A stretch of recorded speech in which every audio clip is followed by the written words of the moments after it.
Aşk laftan anlar mı? Tesadüflere inanma. Benim bir bildiğim yok. Çok bilenlere inat. Sağım solum kötü kadın, sıkıldım beni atın şu gıybet oyunundan. Yalancının mumu söner, hikaye başa döner. Bir şarkı vardı neydi la la lay. Aşk bu belli mi olur, döner beni bulur. Hayat benim değil mi? Şans bu belli mi olur, döner beni bulur. Aşk laftan anlamaz. Sorgulama yok. İş dünyası hakkında hiçbir fikrin yok. Asıl senin insanlık hakkında hiçbir fikrin yok. Onu ne yapacağız? Ya resmen burada asistanlık yapmıyorum, çile çekiyorum. Patron değil, cehennem zebanisi. Benim ne günahım vardı da bu sevimsiz yaratığın eline düştüm ben. Ama Suna var ya, bildiğin hissetmiş kız. O yüzden kaçmış. Of! Merhaba. Ben Suna Pektaş'a bakmıştım. Suna Pektaş benim.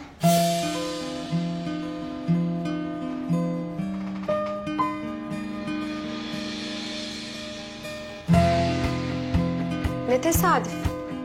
Ben de.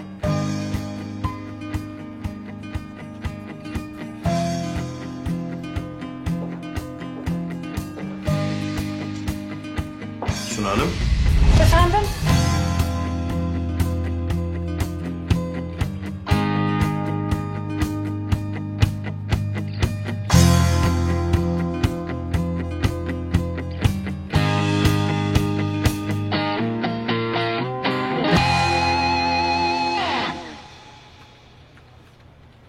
Adışız da. Öyle miyiz? Siz hala neden buradasınız? Daha yeni geldim de ondan. Ben size sormadım. Arkadaşlarınızı mesai dışında ağırlayın lütfen. Niyeymiş efendim? Siz üstünüze alınmayın lütfen. Konunun muhatabı benim ama. Benim lafım çalışanıma ama. O çalışan ben de olabilirdim. Aman Allah korumuş. Arkadaşınız da en az sizin kadar cüretkar gerçekten. Biz arkadaş değiliz.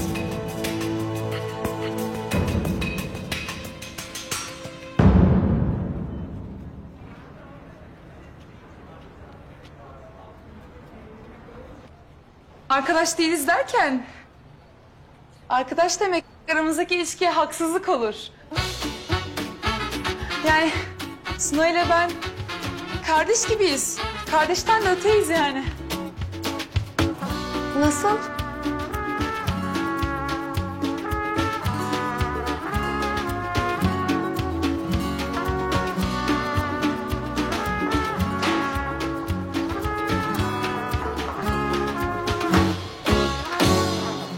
Hem de nasıl anlamında nasıl?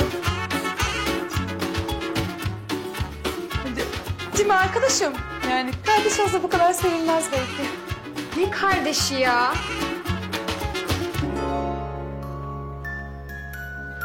O anlamda demedim Murat Bey. Kardeş var değil mi? Ben sana birazdan izah edeceğim. Her neyse bu gereksiz arkadaşlık şovu için teşekkür ederim ama belli ki sadece iş değil özel ilişkinizde sıra dışı. Yani sorunlu. Vay vay vay vay vay vay. Bizim karşılama komitesi tam tekmil buradaymış ya. İyi ki de habersiz gelmişiz ha. Hoş geldiniz. Sizin burada ne işiniz var Necat Bey?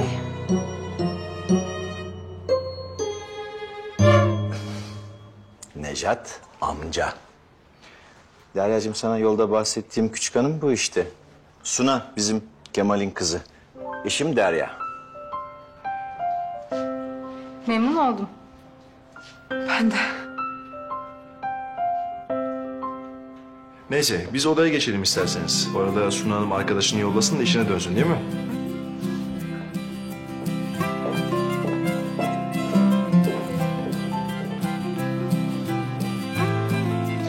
Suna Hanım.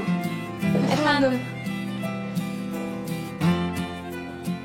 Adaşız, arkadaşız. Kardeşiz, kardeşten öteyiz. Öyle böyle değiliz. Murat Bey'i duydunuz.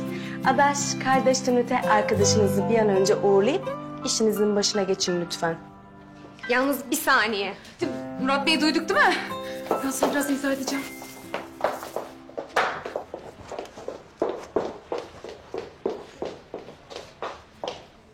Murat, anlat bakalım. Bu Araplarla toplantı falan ne iş? Şimdilik sır. Yeni bir ihracat kapısı falan mı yoksa? Hiç boşuna uğraşma baba. Oltaya gelmem. Bekleyip göreceksin. Oğlun seni daha emekli olmadan tasfiye etmeye ne kadar meraklıymış Nejat. Fena mı ya? Biz de uzak doğu seyahatimizi erkene alırız işte. Konunun babamı tasfiye etmekle bir ilgisi yok Derya anne. Büyük bir girişim peşindeyim. Ve her açıdan değerlendirmediğim bir projeyle babamın karşısına çıkmak istemem. Büyük bir girişim. Evet.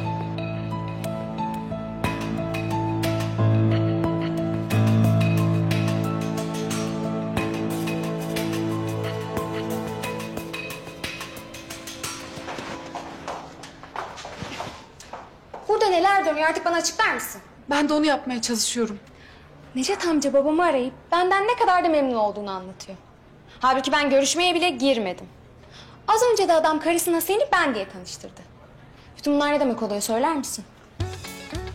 Şimdi şöyle ki hani sen görüşmeden vazgeçince 5 sayfalık CV'ne yüzüme çarpıp gittin ya. Evet. Ben de toplayayım da benden bilmesinler dedim. Sonra asansörden indim. Elimde senin CV'in vardı. Murat Bey'in asistanı da senin CV'ni benim elimde görünce beni sen sandı. Yani ben de bozmadım. Bozamadım. Bozamazdım çünkü çok zor durumdaydım. Hala öyleyim. Yalvarıyorum sana birkaç gün daha. Birkaç gün daha burada sen olarak çalışmama izin ver.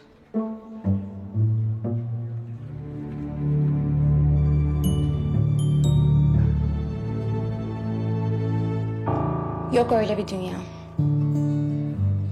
Yarın bu işe bir son veriyorsun. Hem de benim zarar görmeyeceğim bir formülle.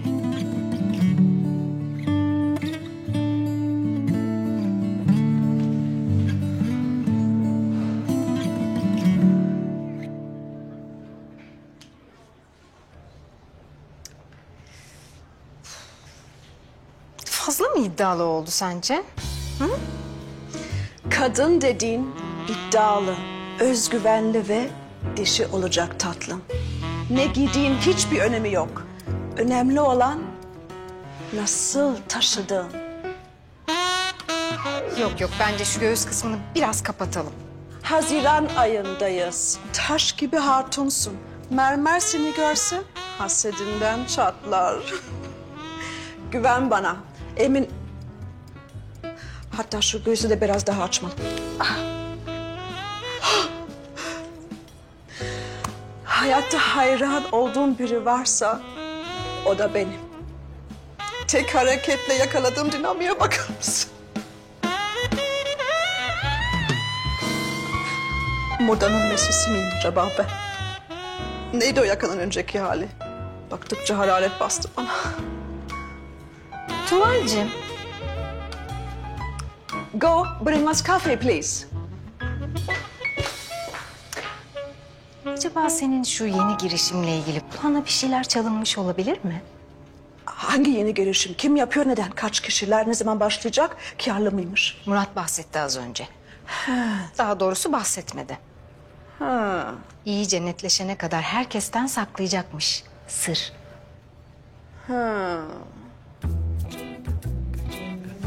Neyse boş ver. Öylesine sormuştum zaten. Ay, yemin ederim bu kabiliyetim beni dehşete düşürüyor yani. Dahillikten kafam ağrıdı. Where is my coffee? Asi! Where is my coffee?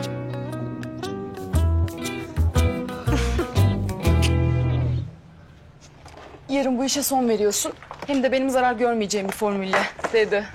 Zarar görmeyeceğin formül neymiş? Ne demek o? Ben anlamadım hiçbir şey. Çok basit. Tercüme edeyim. Koyun can derdinde, kasap mal derdinde. Şu gerçek Suna bu mesele birkaç gün daha ayılmasaydı ölür müydü? En azından annem gidene kadar bekleseydi. Yarın ne ya? Yarın ne? Duy bakalım şimdi. Sakin ol. Hemen yerlere yapışma. Neredesin sen şu anda? Arşiv odasında. Niye ki?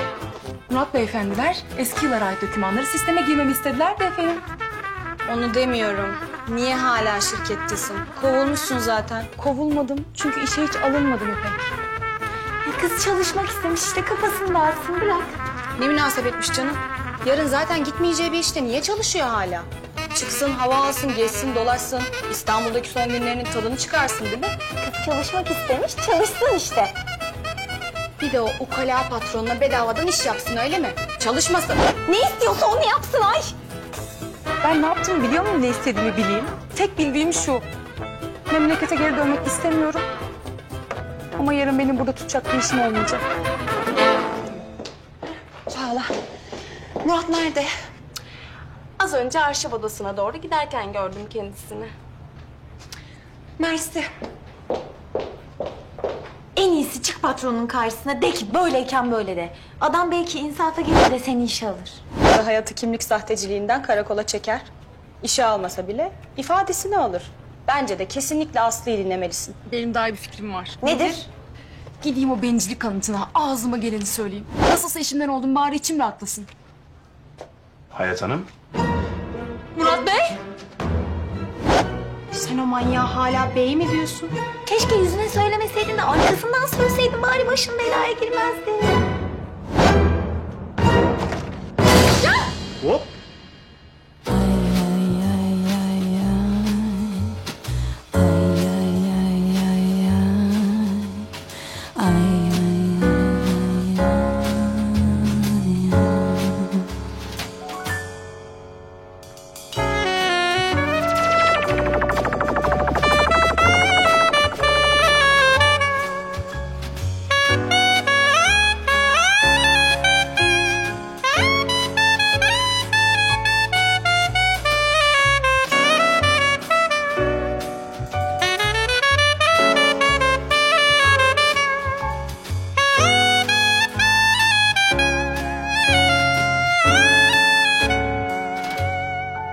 Farkında mısın her seferinde kucağıma düştüğünün?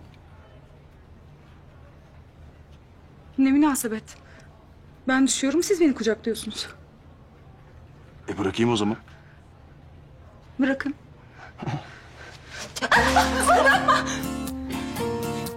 Gerçekten bir dediğini tutmuyor. Denize düşen yılana sarılır ha.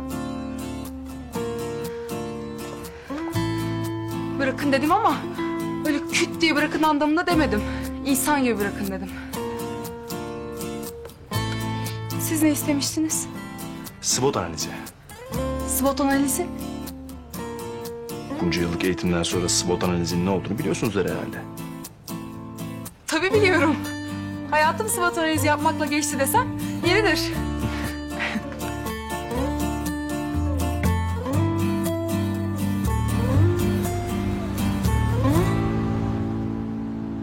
SWOT analizi ne be?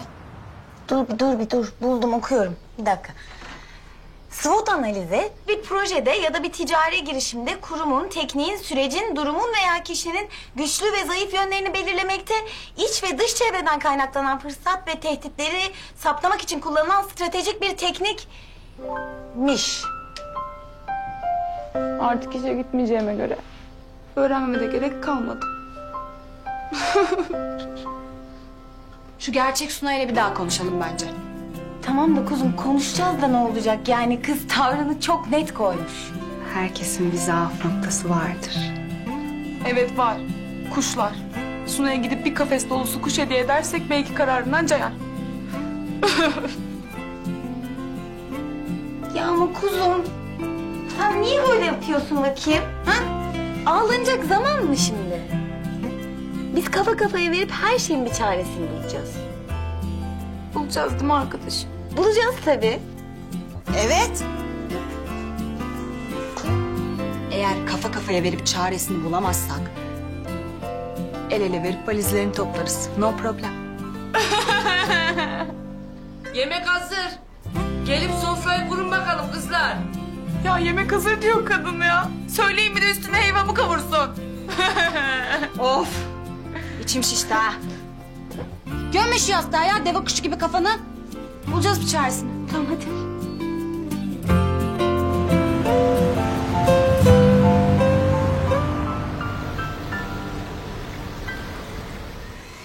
Efendim buyursunlar, beni çağırtmışsınız. Doruk, senin haberin var mıydı? Neyden? Abinin iş planlarından. Hangisinden? Büyük bir girişim peşindeymiş yani kendileri. Küçük girişimler abimi kesmez. Ben çok ciddiyim Doruk. Haberin var mıydı yok muydu? Daha bir şey söylemedi. Hah işte buyur. Sonra bu oğlan senin arkandan iş çeviriyor dediğim zaman ben suçlu oluyorum. 5 dakika müsaade eder misin? Abim benim arkamdan iş çevirmez. Bu büyük girişim planları senden niye saklandı o zaman? Söylemeye fırsatı olmamıştır. Tam da baban emekliye ayrılmayı düşünürken, tam da size 6 aylık mühlet vermişken, tam da performanslarınıza bakıp şirketin başına sadece birinizi geçirecekken. Tam tahmin ettiğim gibi fönden. Fazla ısınmış o güzel kafan. Doruk!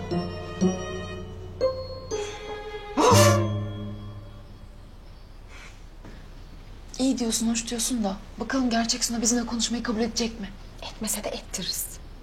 Nasıl olacakmış o? Bizim de kendimize özgü bir takım yöntemlerimiz var çok şükür. Biriniz şu salatayı alsın bakayım. Geliyorum anneciğim. Konuşacaksak bile yarını beklemez bu iş.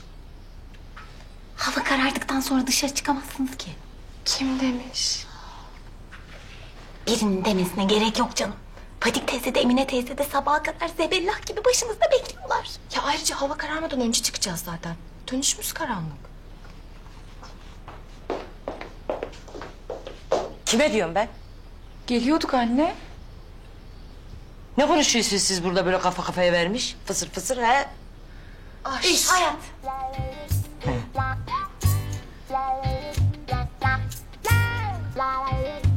Hayatın iş aşkından bahsediyorduk Emine teyzeciğim. Vallahi helal olsun benim arkadaşıma. Allah yolunu açık etsin. Yatıyor işle, kalkıyor işle. Emine teyzeciğim ben böyle bir iş aşkı hayatımda görmedim. Maşallah.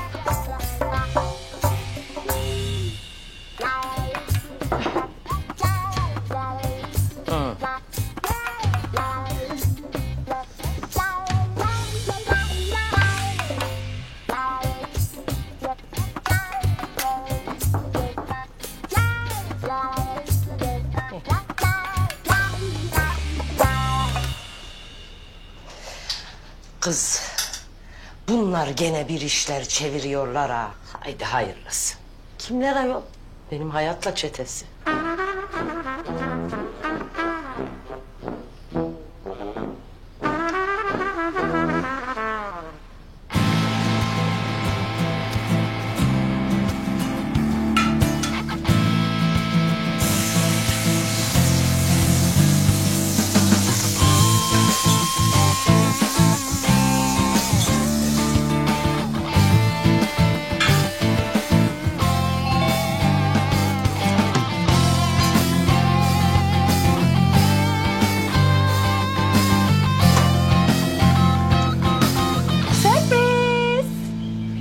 Akşam için sözleştiğimizi hatırlamıyorum.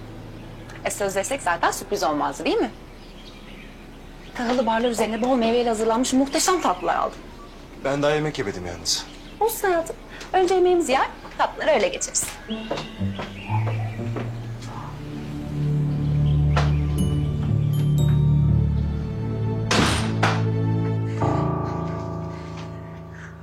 Ay siz şimdi ciddi evden mi kaçıyorsunuz? İzin verseler de Allah'ın emriyle giderdik Aslı. Aslı. Aslı. Biz evden kaçıyoruz. Sen durumu idare ediyorsun. Okey?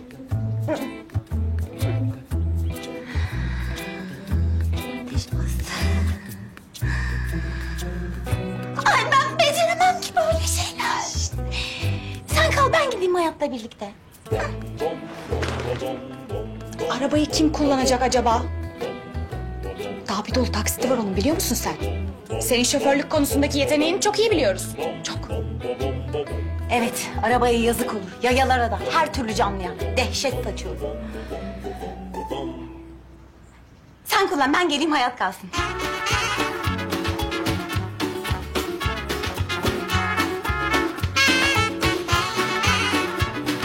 O hiç olmaz.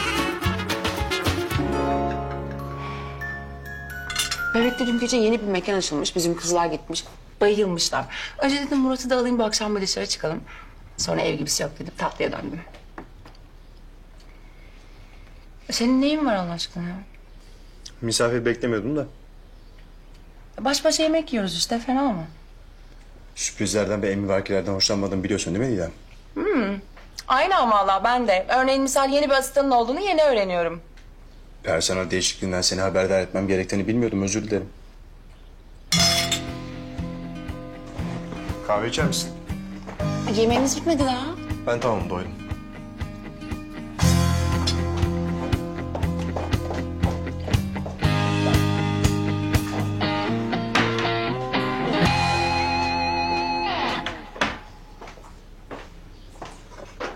Bir de bana laf çaktı terbiyesiz. Kim? Yeni asistanın. Nerede? Ya tuvalette karşılaştık biz bununla. Ben yardım istedim ondan. İşte peçete falan. Allah'ım görmen lazım. Bir havalar, bir afralar, bir tafralar falan. Ben Murat Sarsılmaz'ın asistanının asistanıyım dedi. Doğru. Ben de Murat Sarsılmaz'ın sevgilisiyim. Ne olmuş yani dedim. Sevgililik bir pozisyon değilmiş. Bu da doğru. Kaldı ki bir zamanlar sevgiliydik demek istedin herhalde değil mi? Murat kız beni aşağıladı diyorum. Sen neredeyse gidip teşekkür edeceksin. O kızı işten çıkarmanı istiyorum. Anlamadım. O kızı işten kovacaksın. Niye? Doğruyu söylediği için mi? Sizi gördüm. Tamam mı? Neden bahsediyorsun sen? Arşiv odasında gördüm sizi. Alt alta üst üsteydiniz ya. Kazaydı o. Hı. Eminim öyledir. Ama kız işi biliyormuş. Arşiv odasından daha mükemmel bir fantezi mekanı gelmiyor doğrusu aklıma. İdem! Kazaydı diyorum o. Ki sana açıklama yapmak zorunda olmadığım halde söylüyorum bunu. Kalbimi kırıyorsun. Sen bunu istiyorsun. Ya Murat. Bana bir şans daha veremez misin? Kimse kimseye şans veremez İdem. İnsan şansı kendi yaratır. Ya da yakaladığı şansı senin gibi kendi elleriyle kaybeder. Düzeltebilirim. Yanlış yoldasın.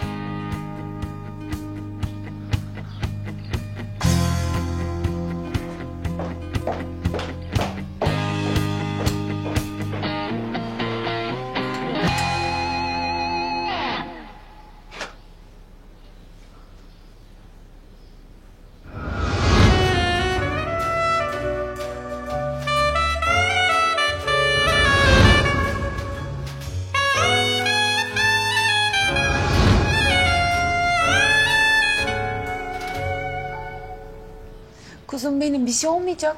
Annemle Fadik teyze zaten diziye dalmışlardır. 11'den önce de başından kalkmazlar. Bir şey isterlerse de onlar buraya gelmeden sen fırla git yanlarına. Peki adres falan şey ettiniz mi?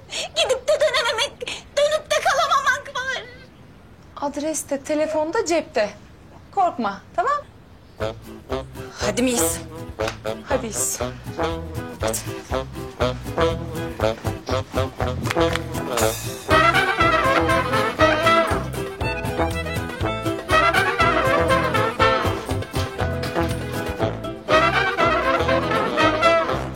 Bakamayacağım. Bir terslik olmadığına eminiz değil mi Murat Bey? Mesaim bittikten sonra aradığıma göre beyi kaldıralım Kerem. Ev bastı diyelim. Sen kolay kolay program değiştirmezsin de. Programı değiştirmedim ki. Bizimkilere gitmeye karar verdim. Bir anda.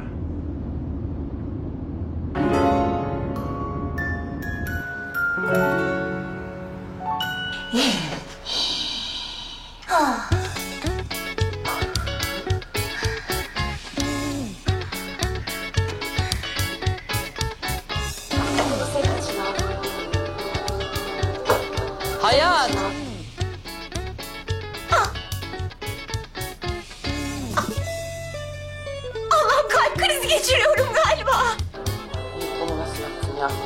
Hayat, Ama o nasıl laf az ya? baka buraya kızım. Yok bu panik atak. Allah'ım. Ay.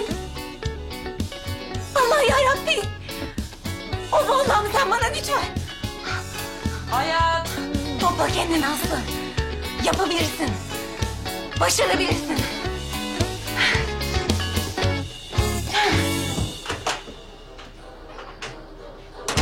Efendim Emine teyze. Hayata seslen dedim kızım ben. Hayat yok. O ne demek ya? Yani var ama yok. Şimdi şöyle. Bizim İpek'in iş yerinden buna bir maske mi ne bir şey vermişler. Yüz maskesi. Şimdi bunlar bunu sürdü. Sürünce bir yarım saat falan hiç hareket etmeden ve konuşmadan yapmaları gerekiyormuş. Kızım ne idüğü belirsiz şeyleri yüzünüze sürmeyin öyle. Dokunur şişer mişer maazallah. Yapmayın. Evet. Evet. Olduğu zaman Sen gel azıcık buraya böyle. Kız. Gel buraya. Gel. Gel kızım gel. niye ki Allah korusun? Kız gel. Gel benim güzel kızım. Gel benim yavrum. Otur şuraya bak.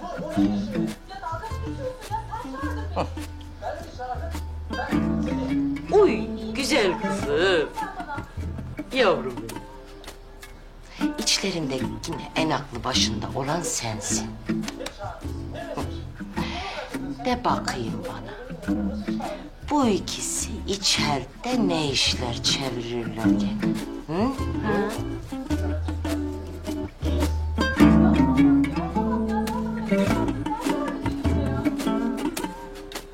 Ya ne işler çevirecekler canım? Şimdi bizim Hayat gitti başka bir kızın kimliğiyle işe girdi. Bu kızın kimliğiyle işe girince kız bunu öğrendi. Kız bunu öğrenince bizimki de seninle birlikte memlekete dönmek istemiyor ya. O yüzden bu saatte çıkıp da kızı ikna etmek için evden kaçıp...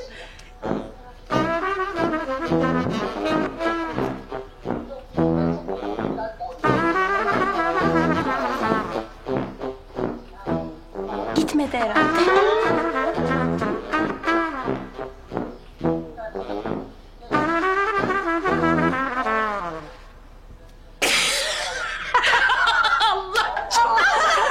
Bu kadar dizilerde bile olmuyor. Olmuyor. Hiç güleceğim yoktu. Allah iyiliğini versin. Benim de. Benim. Hayat.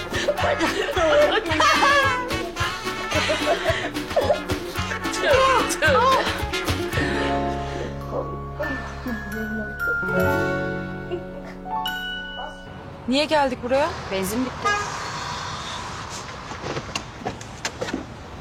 Tam da sırasıydı. 5 dakika sürmez geliyorum hemen. Abicim fulle. Ben böyle şansın içine tüküreyim.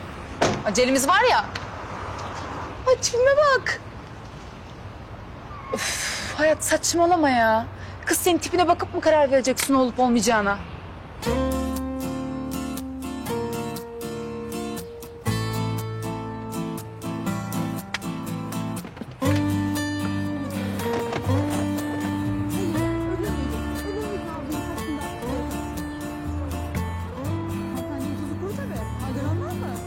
Paşam ne tuttu bizim günahımız? 320 abi. 320. Sence bu çikolataların olayı ne? Ne açıdan abi? Yani serotonin arttırması, mutluluk hormonu salgılatması falan. Öyle diyorlar abi. Ama bir yandan da kan şekerini düşürüyor. O da halsizlik yapar. Yani tam bir çelişki. Anladın? Mutlu ama yorgun olur insan. Çikolata mevzunuz bende asabiyet yaptı fakat. Çekilseniz de biz de işimizi halletsek.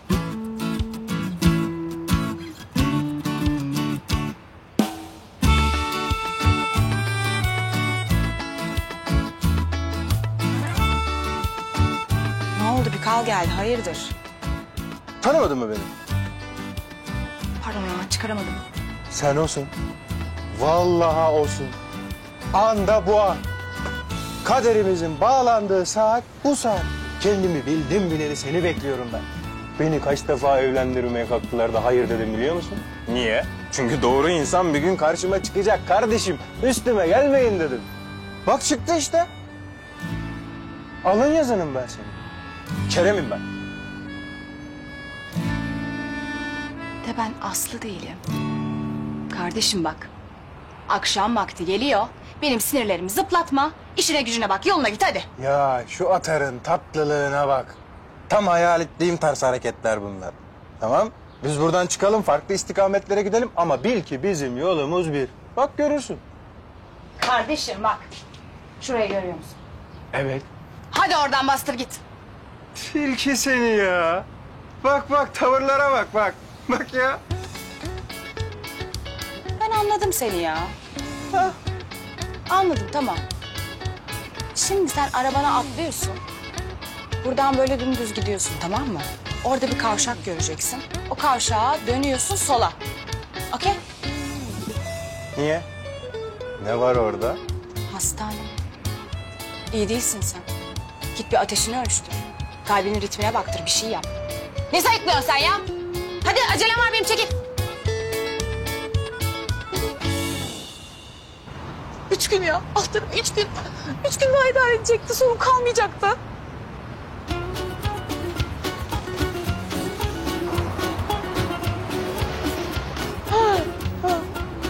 Murat Bey. Demek işi araba camlarıyla kavga etmeye kadar götürdün ha. Kendimle kavga ediyordum ben. Doğru adresi bulmuşsun sonunda. Size de aynısını tavsiye ederim. Hani belki böylelikle etrafınızdaki insanlara daha az eziyet edersiniz.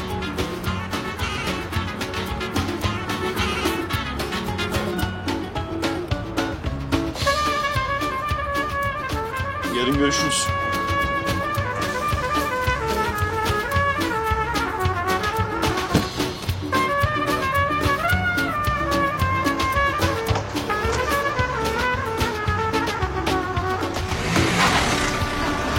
Yarın görüşürüzmüş. Altta kalmayacak ya. Hesabını işte sorarıma getirdi lafa. Sinir. Manyağa bak ya. Al birini vur ötekine. Erkek milleti değil mi? Hepsi pişkin, hepsi yüzsüz. Hem de nasıl? Kimden bahsediyorsun? Murat Kod adlı sadist patronundan tabii ki. Sen? Adını kodunu bilmediğim öküzün tekinden.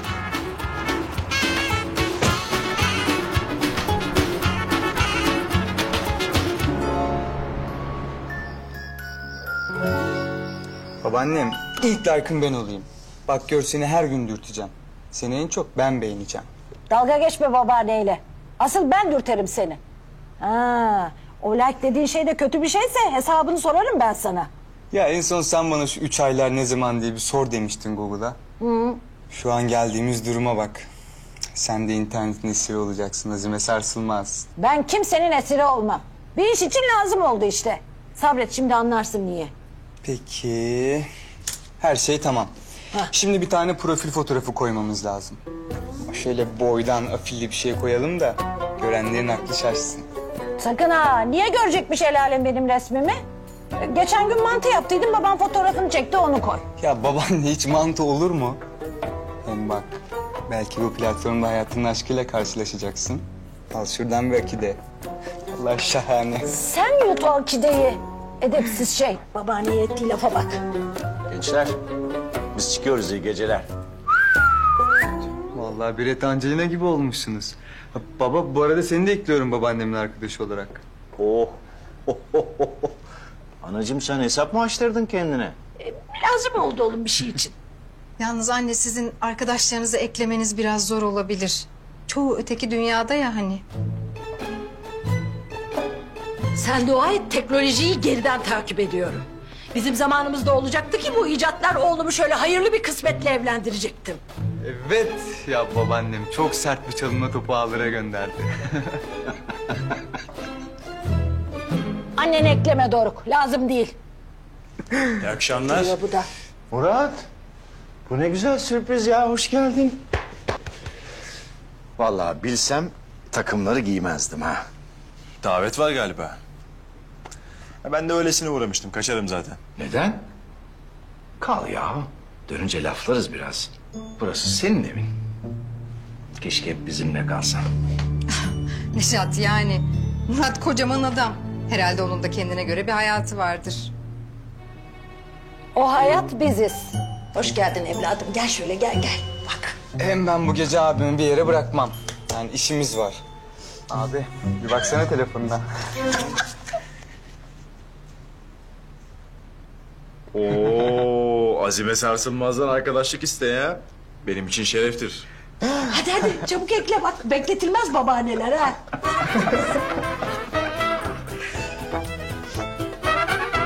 Gözler daha neler görecek kim bilir.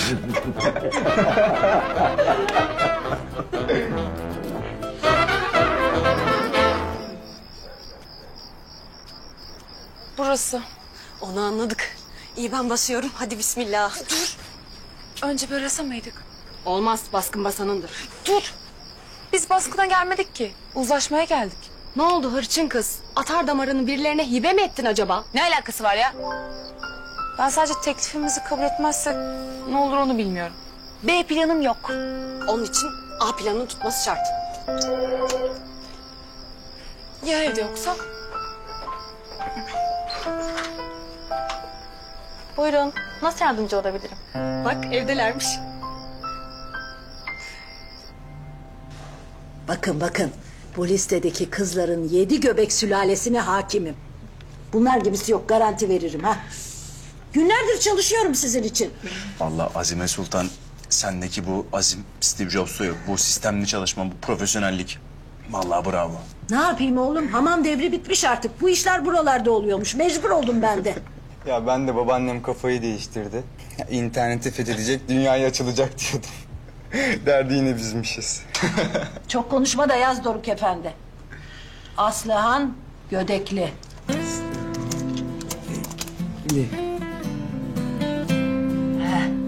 Babaanne bu kız kim? Tanımadın mı oğlum? Hani amcanızın karısının ablası Mürüvvet vardı ya hani. Muhakkak vardır. İşte onun kayınçosunun kız kardeşinin arkadaşı. Hatırlamadın mı? Ay yok, böyle deyince bir hatırlamadım. Nasıl hatırlamadın oğlum? Hani memlekete gittiydik de 10 yaşındaydın. Bahçede oynadın ya bu kızla güzel. Ya babaanne, işte abim böyle. Yani kızlarla oynuyor. Sonra nedense hiç hatırlamıyor. Sanki sen çok mataf bir şeysin de. Neyse. Ha, nasıl kız? Terbiyeli, edepli. Mutfağı 10 numara. Anaokulu öğretmeni. Boyu 1.64 bak. Ölçüleri de 105, 95, 100. Ha, nasıl? Yani ben bir elektrik alamadım babaanne, ne bileyim. Bir çay içseydiniz oğlum. Yani bana hitap etmedi, ne yalan söyleyeyim. Sen Doruk. Ya benim de hoşlantım olmadı babaanne. Yani ben şansımı başka adaylarda denemek istiyorum. Ha, siz anca böyle eti kemiğine yapışmış tahta kurularına beğenin. Kadın dediğin iş görecek, güçlü kuvvetli olacak, tuttuğunu koparacak. Yaz. Fatma Nur Sevcan. Fatma Nur Sevcan. Heh. Oo. Ha? Ben bir elektrik hissediyorum. Yani babaanne, kızın cebine ben bunu bir güzel ekleyeyim. Bir de üstüne dürteyim, vallahi şahane. Bana bak. Yüzük takmadan eklemek de dürtmek de yok. Terbiyesiz. Fatma Nur gerçekten güzelmiş ama. Ha, değil mi? Fena. Gerçekten. Gene kolonya.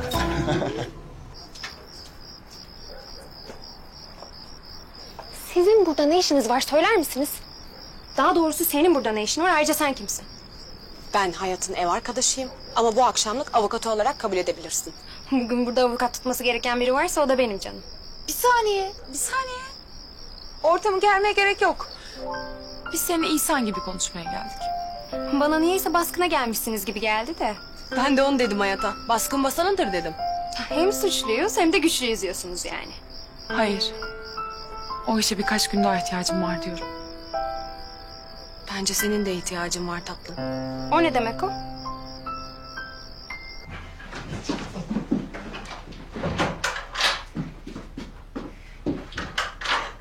Ne yapıyorsun oğlum? Aman abi aman. Biz önlemimizi alalım da hani babaannem bu sağ solu belli olmaz.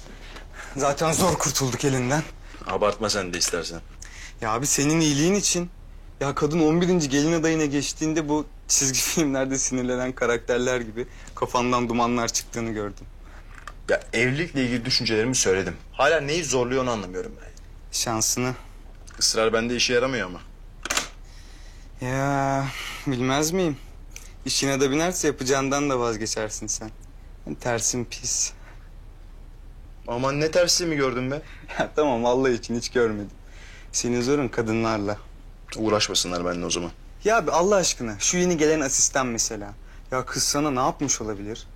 Hani artık sen ona neler yaşattıysan açmış ağzını, yummuş gözünü saydırıyordu sana. Hiçbir şey yaptığım yok. 2 defa hayatını kurtardım. Teşekkür olarak övgü değil sövgü yedik. Bu sefer taktik farklı diyorsun. Yani şövalyeliğe oynuyoruz. Şövalyeliğe falan oynadım yok. Benim işim rodeo. Vay büyük iddia. Ama bu Özge ile iddiayı anladık da abi. Bu elin halk tipi kızından ne istiyorsun? Sahiden ha. Kaç gündür doğru tanımı arıyorum. Halk tipi.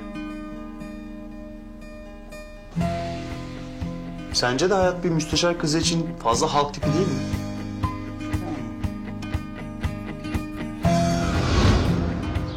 İnsanlık yoksunu, bencillik kanıtı, gaddarlık timsali. Neyi yanlış anladım ha? Neyi yanlış anladım? Sabrı tükeniyormuş. Adama bak ya. Numaramı isteme bahanesiyle telefonu burnuma sokuyorsun. Sen versene şunu bana. Ne yaptınız? Sana haddini bildirdim. Yetti ama ha. Sence ben mecbur kalmasam başka birinin yerine işe girecek ya da o sadist adamın emrinde çalışacak birine benziyor muyum? Sorun da o ya. Bana benzemiyorsun. Bak bunu seni aşağılamak için söylemiyorum. Ama babamın istediği formasyonu edinmek için bir ömür tükettim ben. Onun için mi adamcağıza işe girdim diye yalan söyledin? İpek. Ne İpek? Aa. Ben en iyisi bu konuyu bir Kemal amcamla konuşayım. Olmaz. Olmaz. Tabii ben de onu diyorum. Olmaz. Senin bu yaptığın insanlığa sığmaz. Eğer bu devirde bir kadın bile hemcinsine yardım etmeyecekse, destek çıkmayacaksa Allah sonumuzu hayretsin. Suna. Bak ben senin kadar şanslı değilim. Özel okullarda okumadım. Değil yurt dışında yaşamak. Türkiye dışına adım bile atmadım. Doğduğumdan beri hayatım için mücadele veriyorum. Doğduğum yeri küçümsemiyorum ama oraya dönersem beni bekleyen hayat belli. Babası bunu memur olarak bir daireye sokacak. Ondan sonra da istemediği biriyle evlenip çoluk çocuğa karışacak. Yalvarıyorum sana. Birkaç gün daha idare et. Annem gidene kadar Suna olarak çalışmaya devam edeyim. Ya da ben gidip Kemal amcama güzel bir konuşma çekeyim. Bak bu da bir seçenek. İpek. Suna. Lütfen. Peki. Tamam. Ama sadece birkaç günlük. Sonra kalıcı bir çözüm düşünmek zorundasın. Üstelik işe benim CV'mle girdiğini de unutma. Açık verirsen hem sen yanarsın hem ben. Yardım et bana o zaman. Ne istiyorsun? SWOT analizinden başlasak. Ağlama anne gün olmak yanında bırakmayacaksın ağlama. Ama sen böyle söyleyince o daha kötü oluyor. Ya sen bir sussana. Annesi buradayken sana mı düşer laf söyleme? Aman ya. Hadi ben gidiyorum çünkü sen filan yükleneceğim. Bayıldınız siz. Aletli. Ne oldu? Kız yakalandı mı anlasına? Kim yakalandı Allah korusun? Kim olacak kızım? Ceyda. Ha. Ay tamam. Bana ne ya ondan. Hayat yakalanmasın da. Hayat niye yakalanacakmış? Ne yakalanması? Sen dedin ya şimdi. Ne dedim ben ya? Ben uyku sersemi ne dediğimi biliyor muyum Fadik teyzem ya? Ben öyle uyku sersemi. Allah'ım etsin. Sen nereye? Üstüme iyilik sağlık kızım. Nereye olacak? Mutfağa gidiyorum. Siz benden bir şey mi saklıyorsunuz? He? İçeridekilerden de ses soluk çıkmıyor nicedir. He. Yok, onlar şimdi yüzlerine o maskelerin falan sürdüler ya, yazık. Uyumuşlardır onlar. Yok. Benim hacı yatmaz. Öldürsen uyumaz bu saatte. Var bu işin içinde bir bideni. Dur. Gitme ne olur kurban ol. Kız ne yapıyorsun? Bırak. Allah canını almasın senin. Korkun necele faydası yok. Aslı yürü. Ne oluyor burada? Ay! Hakikaten de ne oluyor burada çok şükür. Hava alıyorduk. Bu saatte. Niye canım? Atmosfer mesaiyle mi çalışıyor Fadik teyze? Ama ben dedim ya, o yüzünüze sürdüğünüz şeyler sizin ateş bastırdı, böyle yangın yaptı yüzünüze. Serinlemek için cama çıktınız. Değil mi? Kesin. Kızım, yavrum, Haziran ayındayım. Hava 40 derece. Ne serinlemesi oluyor bu böyle? Hı? Elinizdeki çantaları sormuyuz bile. Allah'tan. Çünkü ona verecek cevabımız gerçekten yoktu.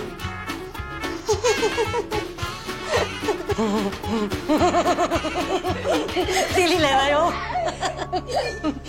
Çekilin bakayım şöyle.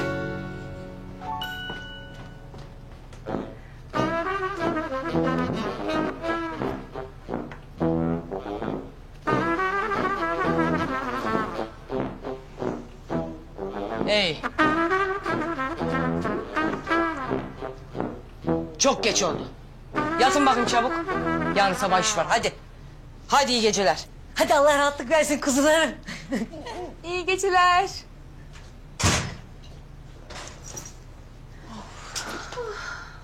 Peki, hakikaten yarın iş var mı?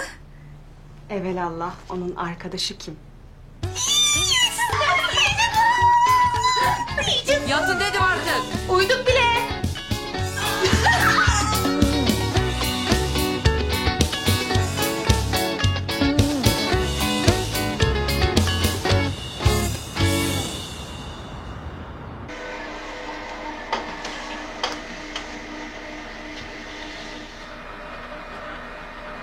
Ne oluyoruz ya? Sabah sabah beynimin içinde tor. Onu bana değil, ağır vesayet gibi çalışan yazıcımıza söyle.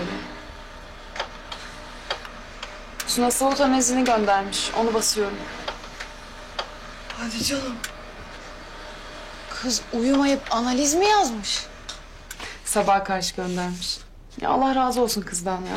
Bildiğin bugüne umutla uyandım. Bu da dünya yansa uyumuyor mu horul horul? Sinirime dokunuyor ya. Uyandıralım o zaman. Hadi. 3, 2, 1. Aa.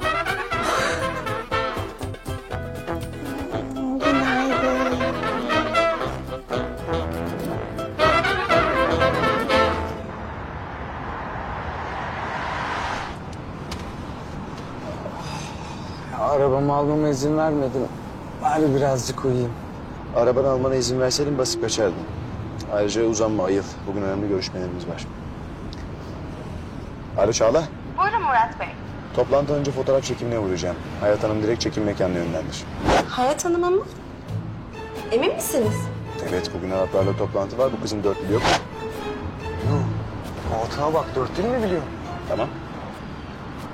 Ama helal olsun kıza ya. 4 dil ha.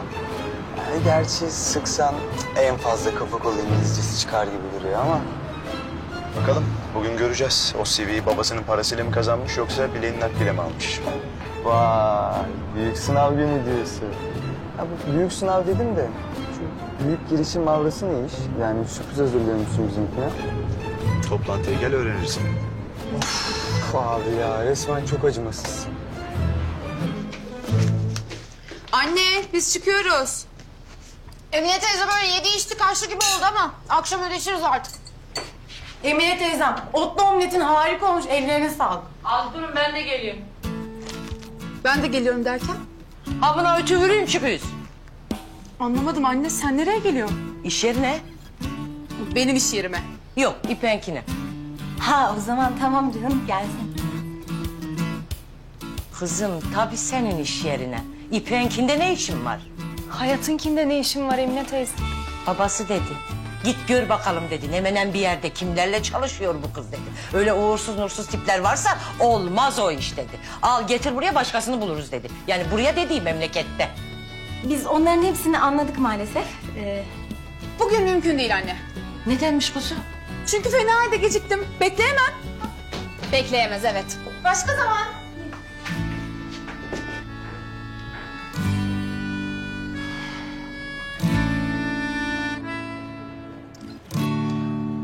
Numara doğru ya. Niye açmıyor şimdi bu kız?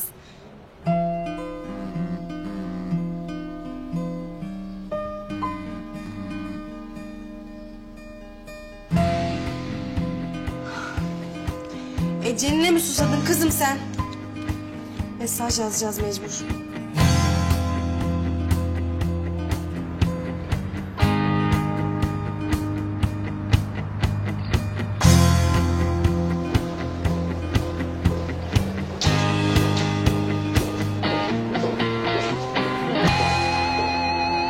Senin burada ne işin var? Ben burada çalışıyorum. Çalışmıyor muyum yoksa? Mesajımı almadın mı? Ne mesajı? Murat Bey seni çekim mekanında bekliyor. Neden? Ya ne işim var ki benim orada? Çekim mekanında bir işin yok zaten. Orada Murat Bey'le buluşup Araplarla toplantıya gideceksiniz. Çevirmenlik yapacaksın. Ne? Araplarla çevirmenlik mi yapacağım? Her söylediğim papağan gibi tekrar edeceğine yola koyulman lazım.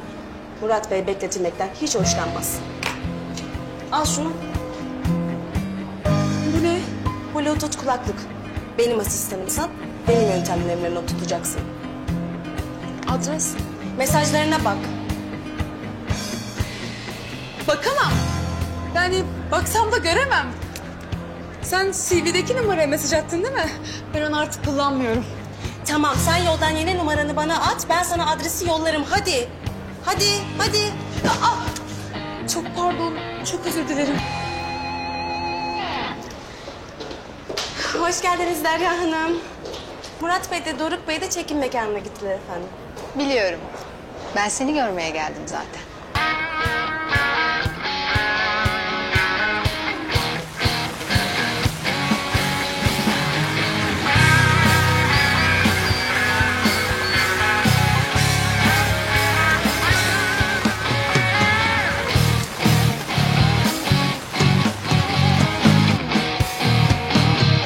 Ay yeter. Bitmedi mi şu pudra?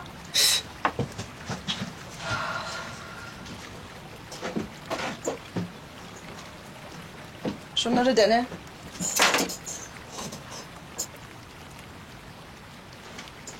Sen şu yeni kızı tanıyor musun?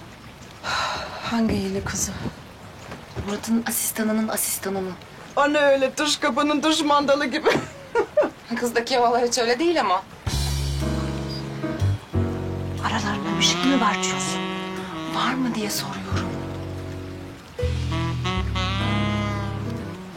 Ben Murat'ın has odabaşı değilim ki Didemciğim. Baş tasarımcısıyım.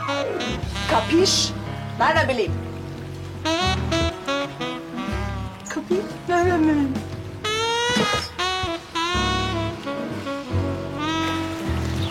Abi, sözünü dinleyip işe geldiğime hiç bu kadar sevinmemiştim. Şahane. Aynı performansı toplantıda da bekliyorum senden Doruk. Ben de. İşte hayatımın kadını geliyor. Ya değil mi öyle? Kısmetlerini kapatacaksın. Ya, mümkün mü Tuğay'cığım? Ya, gücüm yetmez. Vallahi meşale gibisin, hepimiz yakarsın sen. Bak bizim dükkan kapanır, senin kısmetlerin kapanmaz. Selam Tuğay. Nasıl gidiyor? Hoş geldin Murat'cığım. Hazır gibiyiz. Süper. Ben şu dekora bakayım. Şurada eti kaynayalım mı ya? Kaynamak benim işim Doruk'cum. Isı benim göbek adım. Dökül bakalım. Dökül bakalım. Yine havadisler mi var? Vallahi bilmem. Ne hava istersen de. Geldiğinden beri 5 karış surat. Bazen yağlı börekleri böyle ağzına doldurasım geliyor. Modumu yedi bitirdi ya. Enerjimi böyle emip çökertti. Ha bir de Murat'ın yeni asistanıyla aralarında bir şey olduğundan şüpheleniyor galiba. Yok artık. Vallahi.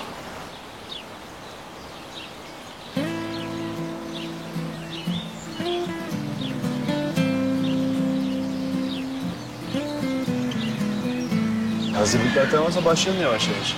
Hazırız, başlayabiliriz. Herhangi bir sıkıntı yok. Hoş geldin. Merhaba Didem Hanım.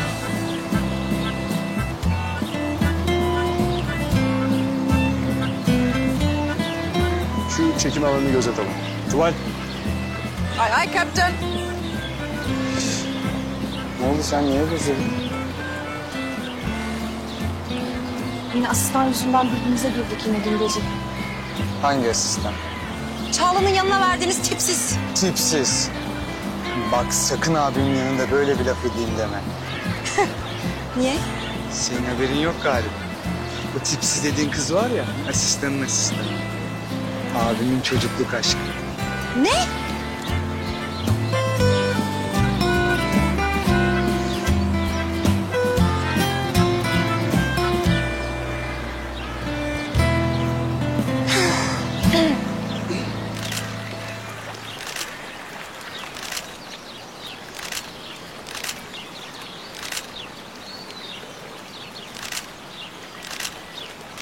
Bu salıncakta bir sorun var galiba.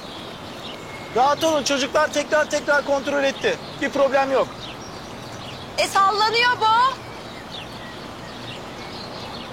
Sallanacak tabii Şehri. Adı üstünde. Sallanacak değil mi? Hadi tatlım. Tamam.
Arkadaşlar kaldırsanıza.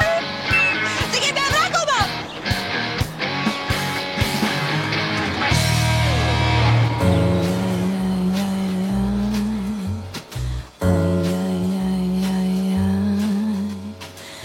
Sonuç başarısız da olsa kahramanca bir hareketti. Tebrik ederim. Kendim kalkabilirim. Teşekkürler. Hop. Aşk laftan anlar mı? Tesadüflere inanma. Benim bir bildiğim yok. Şimdi ne yapayım? Tutayım mı, bırakayım mı? Çok bilenlere inan. Sizden bir şey isteyeceğime yeniden düşmeyi tercih ederim.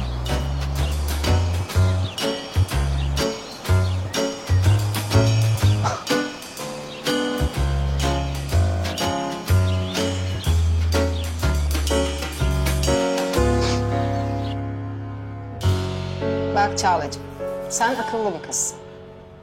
Nejat emekli olmayı planlıyor. Sonrasında da yerine Murat ya da Doruk geçecek. Murat geçerse hayatını bir yönetici asistanı olarak tamamlarsın. Ama eğer Doruk geçerse mesela bir müdürlük düşünebiliriz senin için. Aksi takdirde? Aksi takdirde hayatını bir yönetici asistanı olarak bile tamamlayamazsın. Ama bu teklif değil, tehdit Derya Hanım. Bu hangi açıdan baktığına göre değişir. İçinde bulunduğun durumu avantaja çevirmek senin elinde. Şimdi tekrar soruyorum. Murat'ın hazırlandığı büyük girişimin içeriği ne?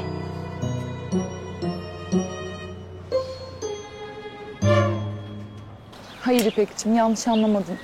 Bugün, hatta birazdan Arap iş adamlarıyla toplantım var. Murat Beyler çevirmenlik yapmamı istediler. Eyvah.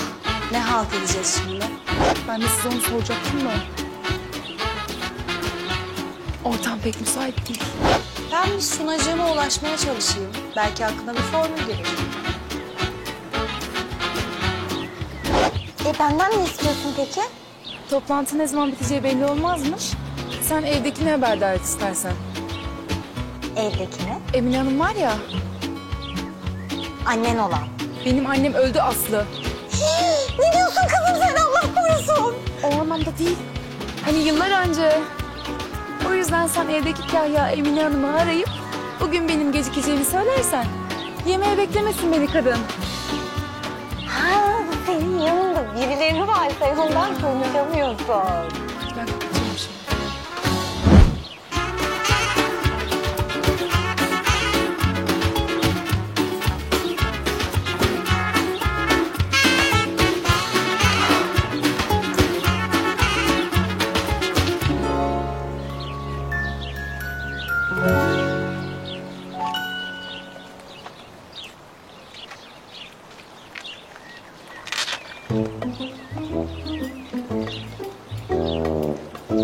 Bir şey mi vardı? Bana mı soruyorsun tatlım?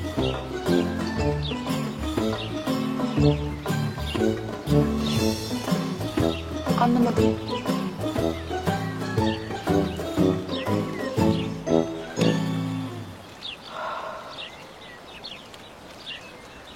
Patron asistanının asistanını asiste edeyim o zaman. Yarım saat sonra toplantın var.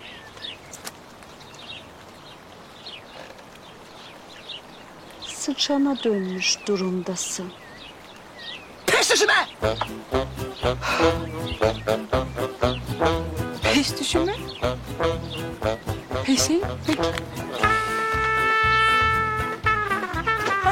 Evet. Bu kıyafetleri nereye bırakalım tuvale? Dolmabahçe Sarayı'nı biliyor musun? Evet. Orada kuş kafesi var. Onun yanına bırak gel. Başınızı üstüne! Ondan sonra görülmez mi? En az bir hafta karşılaşmayalım biz. Şimdi gözlerimi kapatıyorum ve açtığımda kaybolmuş oluyorsun. Hala buradasın. Kaybol, kaybol. Gitti mi? Gitti mi? Gitti.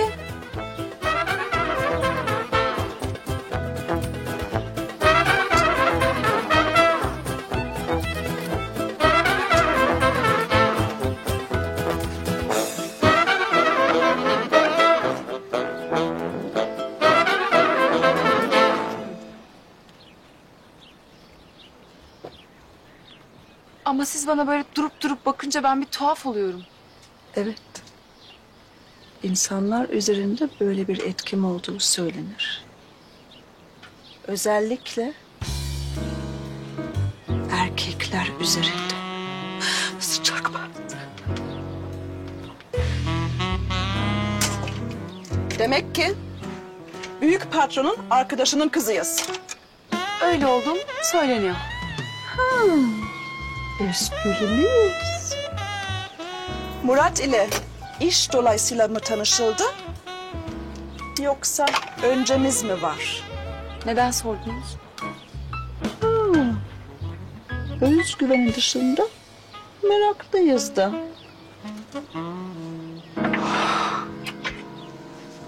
Bomo. İkisi de değil. Yani toplantı için biraz fazla iddialı değiller mi? Renk konusunda sorun yok. Ben sadece daha derli toplu bir şeyler bulamaz mıyız? Galata Köprüsü'nü biliyor musun? Evet. Gidip kendimi oradan mı atayım?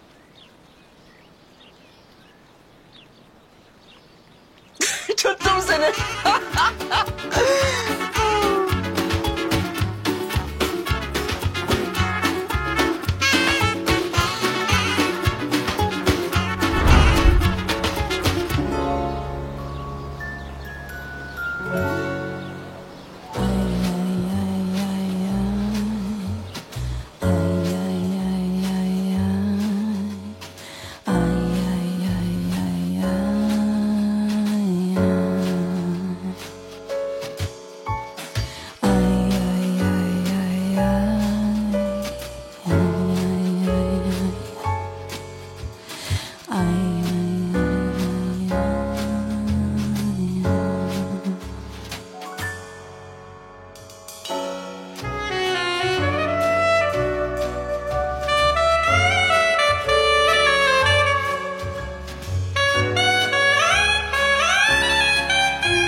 Ben hazırım Murat Bey.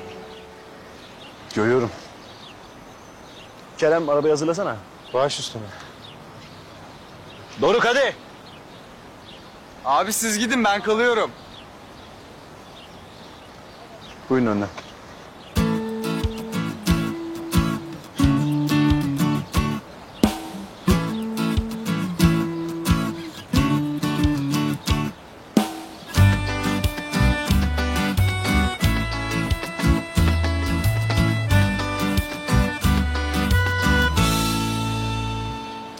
Siz benim elimi tutmaktansa düşmeye eğlerdiniz değil mi? Unutmuşum.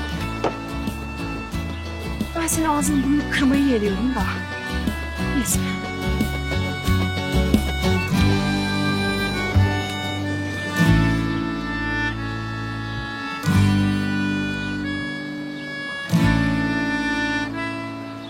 Vay be.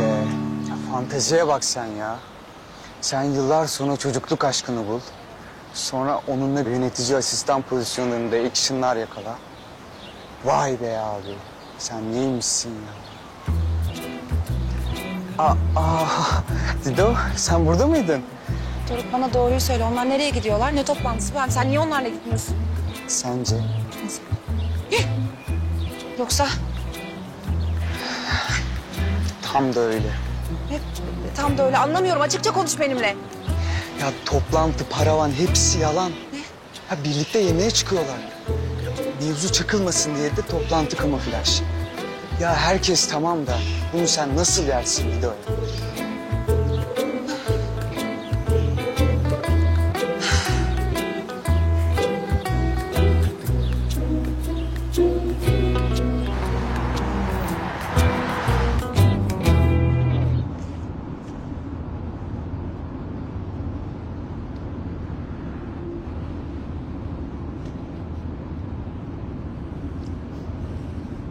O elindeki ne?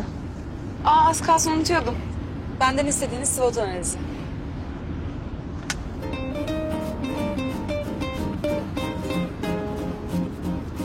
Hangi okulda okudun demiştin? Öyle bir şey demedim henüz. Michigan State Üniversitesi. Yüksek lisans. Sorbonne'da yaptım.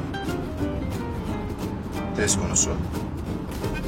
Büyük atılımlar için gerekli ivmelerin yapılandırılması organizasyonu. Peki can kurtaranlık eğitimini Michigan'da mı aldın, Sorbonne'da mı? Daha geçenlerde takıştığım birini kurtarmak için suya atlaman takdiri şayan. Takıştığımızı siz nereden biliyorsunuz? Ben patronum. Konunun bunun Didem Hanım'la ilgisi yoktu. Yoksa kapalı yerde kalmak dışında salınacak fobin de mi var? Bu konuda konuşmak istemiyorum.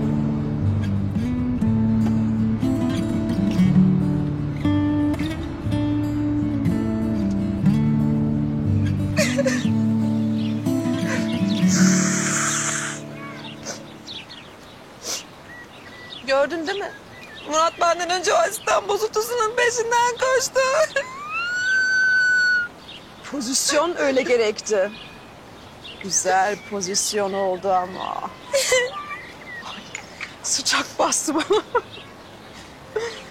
Sen alt tarafı çimenli poponun üstüne oturdun. Kızcağız havuzu boyladı. Bir karısı da boğulacak hali yoktu herhalde. Ayrıca bütün set koştu sana. İşte ben de onu diyorum. Bütün set benim peşimden koşarken Murat çocukluk aşkının peşinden koştu. Oh my gosh. Hayatla Murat çocukluk aşkı mıymış? Bu bir hayat Murat meselesi miymiş?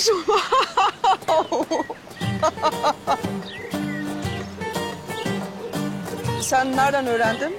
Doruk söyledi. Ama ben de Didem'sem o kızı geldiği gibi göndermesini bilirim.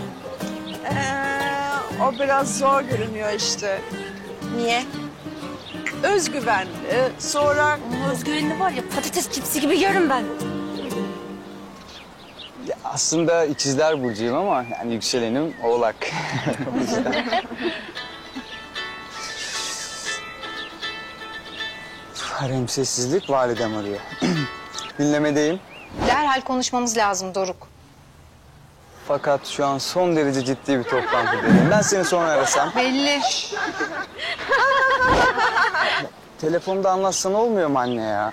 İtiraz istemiyorum Doruk. Yarım saat içinde evde ol. Peki, tamam.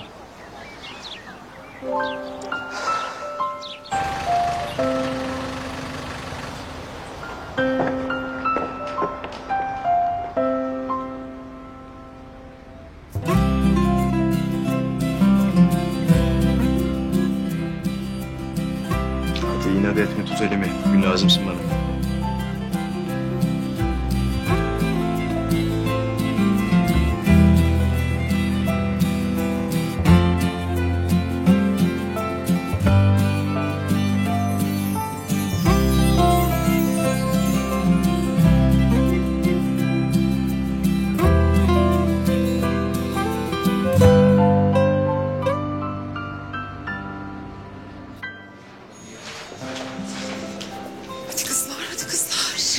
Efendim? Ne yapıyorsun sen orada? Telefon. Telefondan saate bakıyordum. Tamam hadi gel. Gelmeme şansın var mı? Anlamadım. Acilen lavaboya gitmem gerek. Tamam git ama acele et, her an gelebilirler.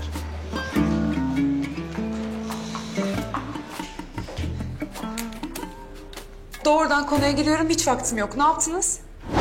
Emine Hanım'ı. Aman işte Emine teyzeyi aradım.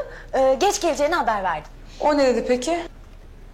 Böyle iş mi olurmuş? Bu nasıl işmiş? Daha ilk haftadan bu ne yemeğiymiş? Beklenen tepkiler, sıkıntı yok. İpek asıl sen ne yaptın? Ulaşabildin mi Suna'ya? Suna cepte. Şimdi sana bir tane telefon kulaklığı lazım sadece. Bu sefer kesin duyum mu? Evet. Amerika'daki fırtına yüzünden büyük bir kas sürüsü İspanya'ya gelmiş. Miguel fotoğraflarını yolladı. Bence buraya da gelmeleri an meselesi çok heyecanlı. Ay ben de canım. Birlikte gördüğümüz ilk kas sürüsü olacak. Ama son olmayacak kuşum. Birlikte ne kas sürüleri, akbabalar, akbaşlı kiraz kuşları göreceğiz seninle.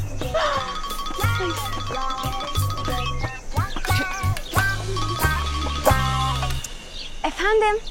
Suna hazır mısın? Toplantıya girmek üzereyim. Hazırım.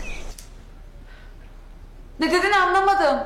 Hazırım diyorum. Aramanı bekliyorum. Çok bağırıyorsun, gelmeden kaçıracaksın kuşları bak. Sesin niye kesik kesik geliyor? Gökçe ile arazidayız. Bir kuş sürüsü bekliyoruz da. Ay geliyorlar galiba. Bana da geliyorlar galiba. Toz bulutu o kuşum. Ay yanlış alarm, toz bulutuymuş. Telefonda da bahsettiğim gibi saat olarak bir atılım peşindeyiz. Netelma utillak bit telefon. Nehnem niştegel. على مشروع سارتة. معناته خلينا نقول مباراة. Hayırlı olsun diyorlar. O ne kulağındaki? Ha. Bu şey. Çağla. Çağla Hanım. Onu ısıtanıysam onun yöntemleriyle çalışmamı istedi. Bunu verdi. أنا مو مثل شريكي ما بحب طول بالموضوع شو يلي بتطلبوا منا؟ Yalnız biraz tane tane. Arapçanız yeterli değilse başka bir çevirimin ayarlayalım Hayat Hanım.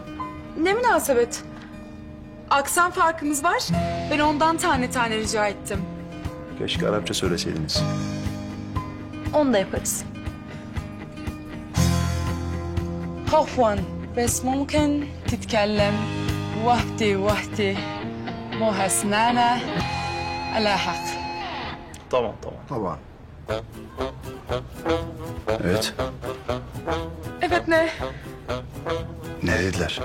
Bağlantıda problem oldu. Alo sesim geliyor mu? Kesik kesik.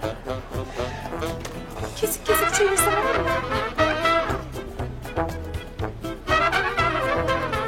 Ben ortağım gibi değilim. Konuyu uzatmayı sevmem. Bizden talebiniz net dedi az önce. Kısa keselim aydın havası olsun. Onlarda da aynı deyim varmış. Talep ne talep? Sarte'yi konsept marka haline getirebilmek için imalatı kendi içimizde çözmek istiyoruz. Yani toparlayıp çevireyim anlamında dedim. Türkiye'de kurup tutturamadıkları mobilya fabrikalarına talibiz. وحتى نعطي ساعة علامة تجارية. التصنيع كمان بدنا نحن نعمله bu في هاد الإطار bu في هاد الإطار. Ne oldu? Kesildi. Sesim kesildi, kısıldı bir anda.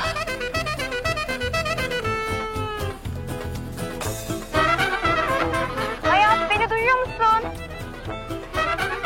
نحن تمهين وبدنا مسنا الأساس يليكم.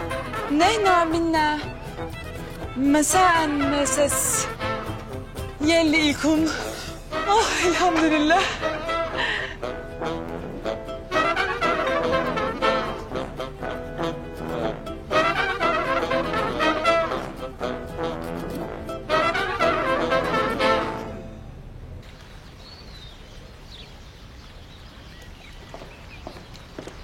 Buyursunlar efendim. Ya nedir bu kadar acil olan şey? Vallahi ben bile merak ettim. Doruk'cum, abin şu büyük girişimin içeriğiyle ilgili bir şey söyledi mi sana? Anne yine mi aynı konu ya? Söyledi mi, söylemedi mi? Fırsat olmadı. Ben ne olduğunu öğrendim. Küçük beyimiz şimdi de Sarte'yi konsept bir şirkete dönüştürme peşindeymiş. Konsept şirket derken? Yani şöyle söyleyeyim, bundan sonra sadece giyim değil, ayakkabı, çanta, mobilya, aksesuar artık aklına ne geldiyse diyelim. Vay be. Murat Sarsılmaz'a bak. Yine gözünü yükseklere dikmiş. Ve de niyeyse tam da baban şirketin başına ikinizden birini geçireceğini söylediği zaman. Aman anne ya. Doruk'cum, abin eğer o kadar iyi niyetli olsaydı bunları senden gizlemezdi. Fırsatı olmadığı bir bahane değildir. Olsa olsa oyalama taktiğidir.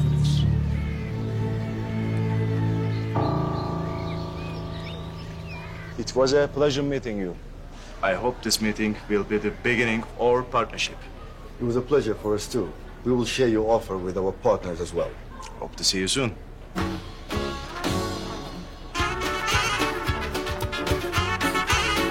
Siz her iki tarafta İngilizce biliyorken İnsanların anneleri varken niye İngilizce konuşuyor? Üstelik Arapça bilen bir asistanım varken.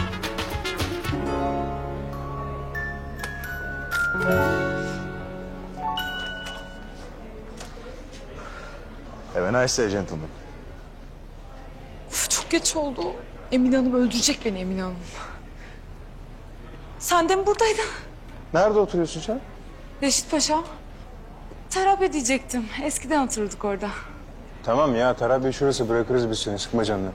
Yok olmaz. Oradan bir de dönmesi var, kalsın. Nereye döneceksin? Nedir? Murat Bey, Hayat Hanım evine kadar bıraksak sizin için sorun olur mu? Yo, yani bir an önce eve varmak dışında herhangi bir isteğim yok. Benim de. O yüzden siz hiç zahmet etmeyin. Ben bir otobüse atlar giderim. Otobüse, bir müsteşar kızı. Yani lafın gelişi otobüs. Taksiye binerim herhalde. Ya ne gerek var şimdi bu kılık kıyafetle taksiye falan? Hem geçmez buradan taksi, bırakırız biz seni. Tarabya şurası. Küçük hanımın tanımadığı insanlarla aynı araca binmek konusunda fobisi var Kerem, sen bilmezsin. Taksici tanıdık mı? O klasman dışı. Buyurun Hayat Hanım, önden düşün.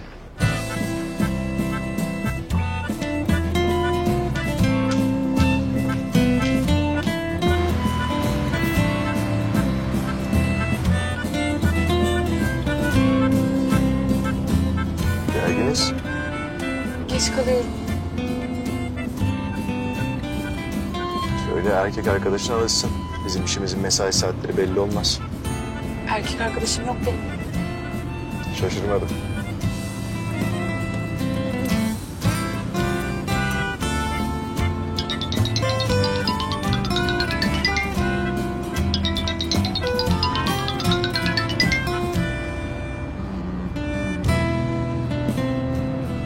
Şimdi de olmayan erkek arkadaşın arıyor galiba. Hayır, evden arıyorlar. Ya aç o zaman. Gerek yok. Aile merakta bırakılmaz. Aç o telefonu. Efendim?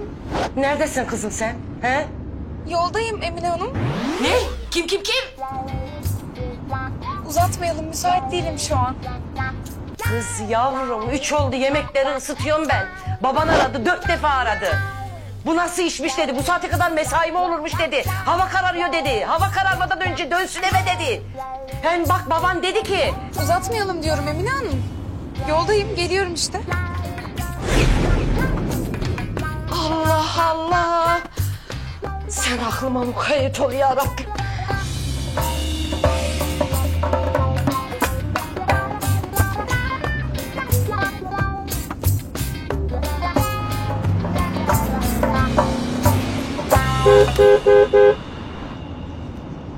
Çok agresif bir sürücü. Ama şoförlük sabır gerektirir. Sabretmeyen varamaz.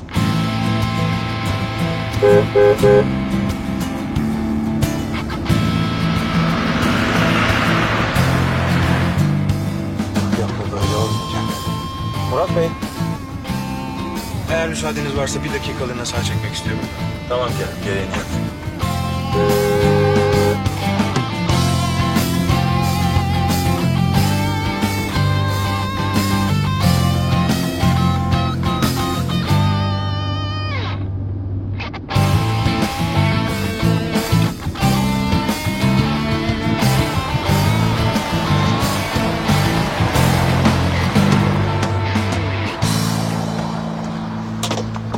İki saattir yol istiyorum senden. Ne o arabayı çekmeler falan, efelik mi taslayacaksın bana?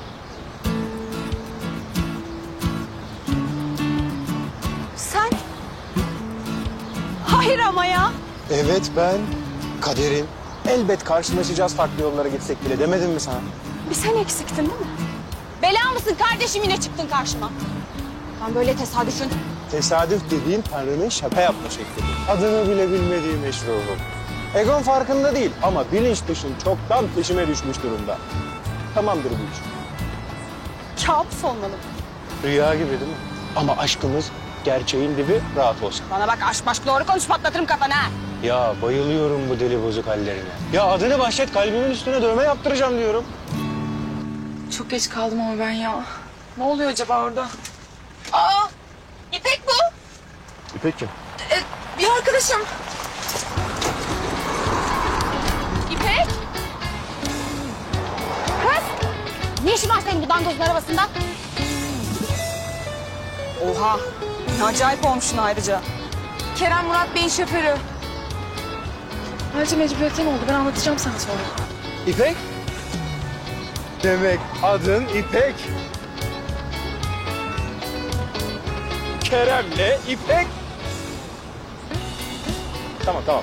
İpek'le Kerem. Aşkın ahengi bundan böyle isimlerimizden sorulur. Hayat, bir an önce gidelim. Yoksa ben bu adamı öldüreceğim. Onlar da beni evi bırakıyordu zaten. Reşit Paşa nere, bura nere? Reşit Paşa nereye? Benim orada ne işim var? Tarabya'ya gidiyorduk biz. Emine Hanım da ikide bir arıyor zaten. Allah çıkardı seni karşıma. İpek, Hayat'ın arkadaşı olmana şaşırdın mı? Hayır. Niye? Çünkü Hayat bizi karşılaştırmak için türlü oyunlar oynuyor işte. Ya yemin ediyorum siyah beyaz film gibiyiz ya. Ben bunu bir siyah beyaz aksiyon filmine kurban etmeden bir an önce gidebilir miyiz? Hadi topla pılını pırtını hadi. Ben yola arkadaşıma devam edeceğim. Yine de teşekkür ederim. Bakayım.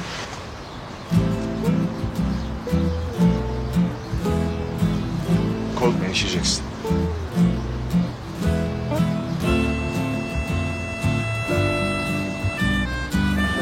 İyi günler. Ne bakıyor? İpek, tamamdır. İpek, görüşürüz. Allah korusun.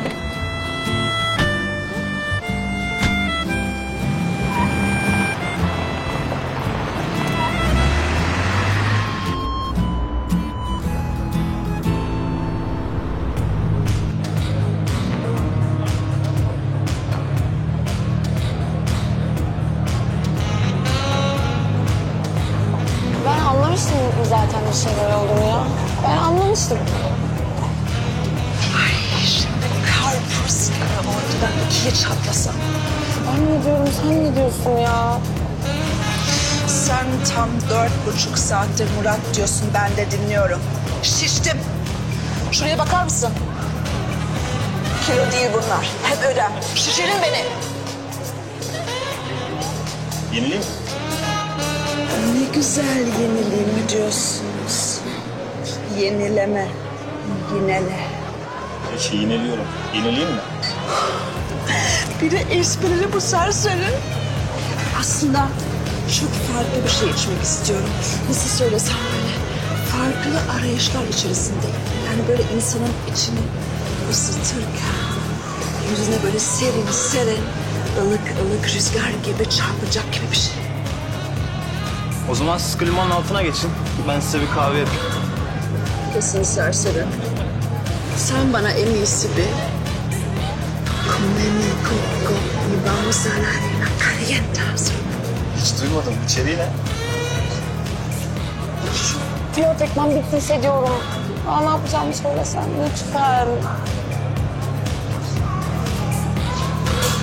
An itibariyle mesaim dolar. Sıra derdinde derman doktor buldum. Onunla ilgilen. Özel hayat diye bir şey var. Pardon, ay pardon, pardon.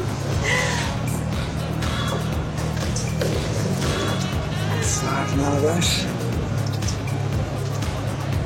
Şekeri sallamaya yardım edeyim mi?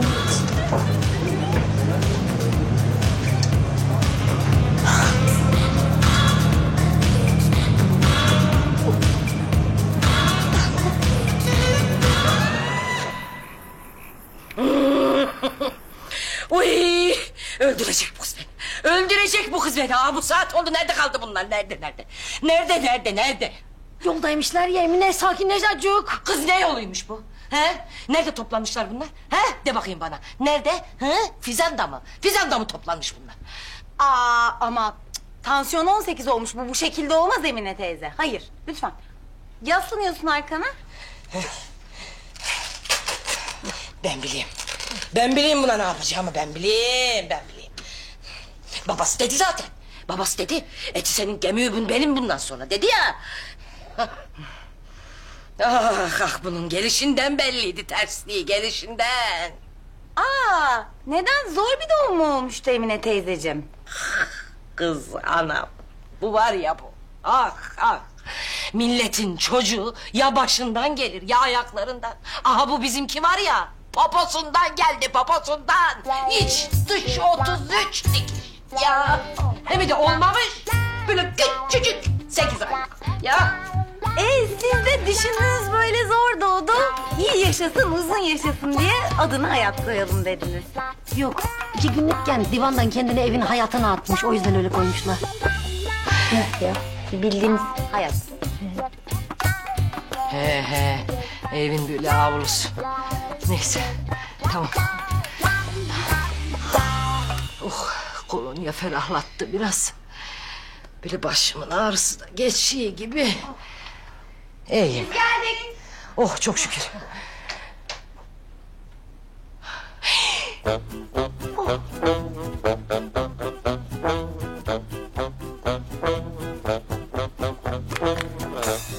Allah.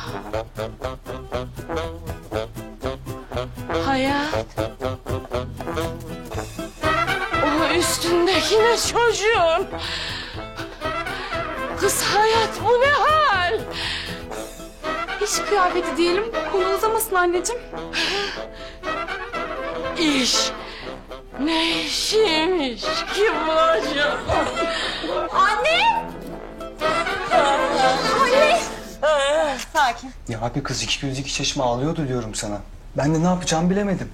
Senin tutun kolundan buraya getirdin değil mi? Ya saatlerce uğraştım teselli etmek için ama bir türlü beceremedim.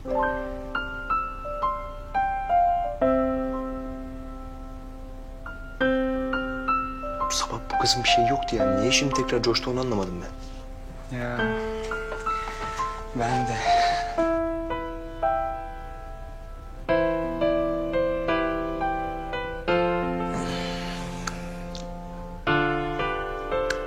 Çok kırdın beni Murat.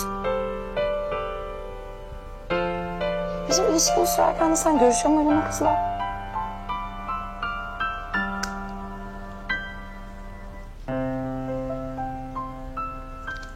Düzelteyim. Bizim bir ilişkimiz yoktu Didem.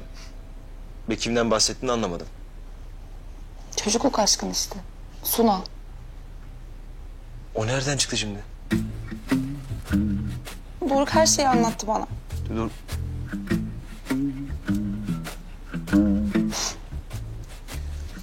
Doruk. Dorukcuğum, işin aslını anlatır mısın lütfen? Hayır abi. Bence sen daha fazla gizleme artık. Yani bırak yalan söylemeyi. Deli gibi aşıksınız o kızla birbirinize. Doruk, bak işin şakası kaçtı. Hadi anlat. Abi 5 yaşından beri aşıksınız. Yani hatta ilk öptüğün kız. Doruk! Tamam yani hepsi yalandı. Ya bak abimin gözü senden başkasını görmüyor. Yani ben de sizin aranızı düzeltmek için böyle bir şey uydurdum. Ya baksana şu adama beti benzisi oldu yani kaç gündür kendinde değil. Sarılın birbirinize ve bir daha iş bırakmayın. Bakın gerçek aşk kolay bulunmuyor. Doruk!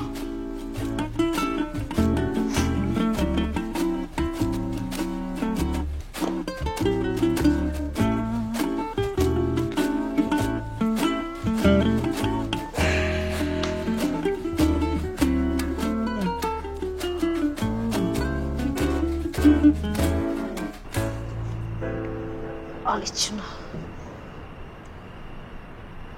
Bu kadar büyütecek ne vardı ben anlamadım. Bak hala ne vardı bu kadar büyütecek diyor bu kız ya. Tabii. Daha ilk haftadan eve geç gelmeler. Böyle pahalı pahalı kıyafetler. Telefonda anneye Emine Hanım diye konuşmalar. İnsanın aklına kötü kötü şeyler geliyor Emine teyze. Sen yangına körükle gitmesen mi acaba İpek'ciğim? Şakanın sırası mı şu anda? Bak Hayat demin güzel güzel izah etti her şeyi. Kızım sen de neden annenin iş yerine gelmesine müsaade etmedin ya?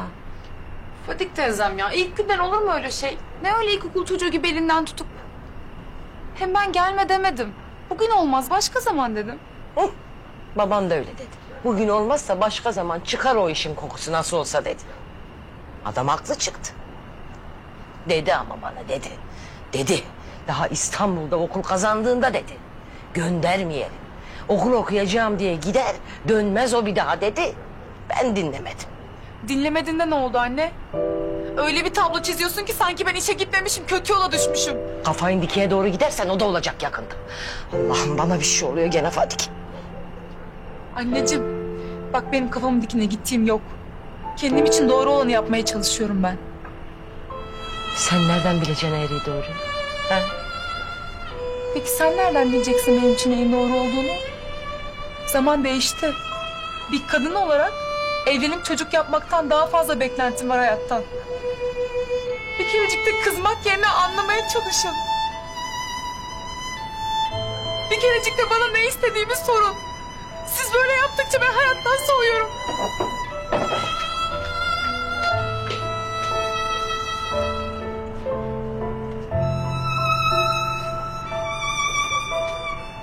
Ne dedi kız şimdi bu? Ha?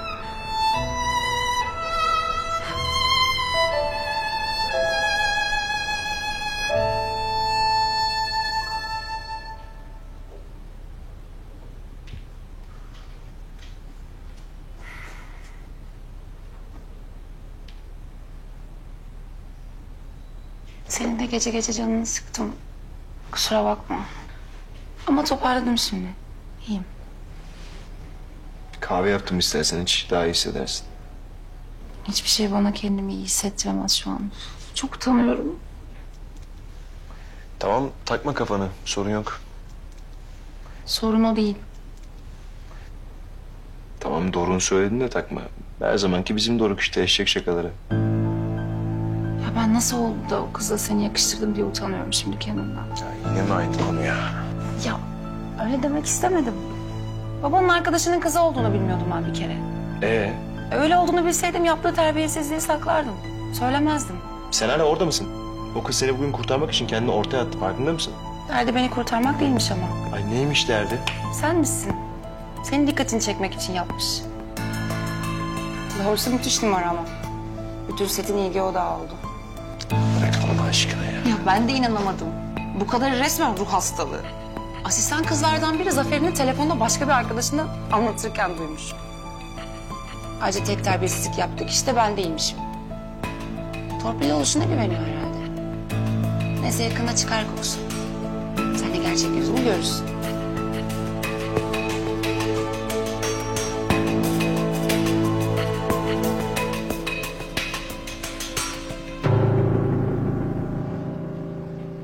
Benim hayatım hep böyle mücadeleyle mi geçecek? Sana özgü bir durum değil bu. Herkesin hayatı kendine göre zor. Hem biraz da iyi yönden bakmaya çalış. İyi yönden. Mesela Suna sana yardım etmeyi kabul etmeyebilirdi. Yalnız o sadece birkaç günlüğüne. Sen oynadığın rolde açık verebilirdin. Bu vermeyeceği anlamına gelmiyor. Patronunla da aran düzelmeye başladı. Ölüm iyiliğidir o. Hiçbir şeyin düzeldiği yok. Adam sanki bir şeylere ayıldı da beni sınıyor gibi daha çok. O ne demek be? Arşiv odasını düzenlememi istedi. Sunu ortaya çıkınca SWOT analizini başıma çıkardı.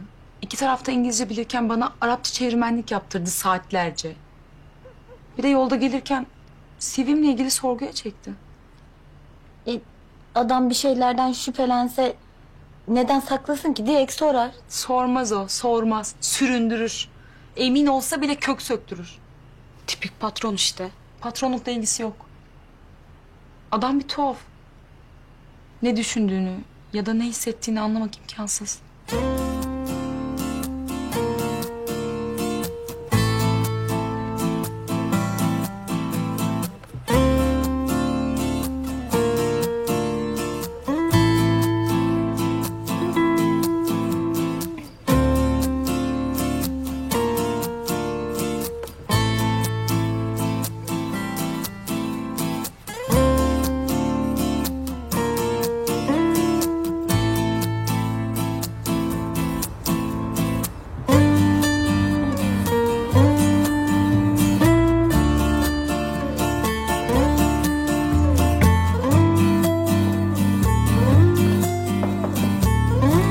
Dünkü çekim fotoğrafları geldi efendim. Katalog için seçim yapmanızı bekliyorlar.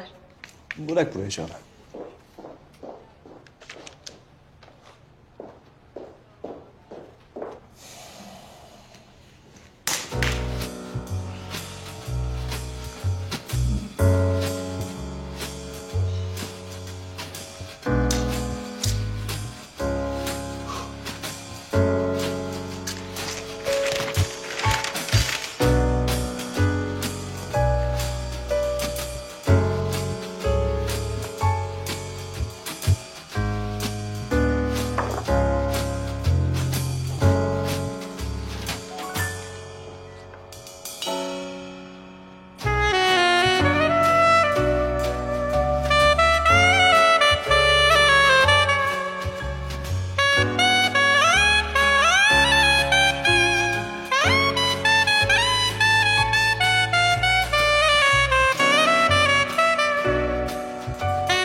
Ya kızım satış matış yok.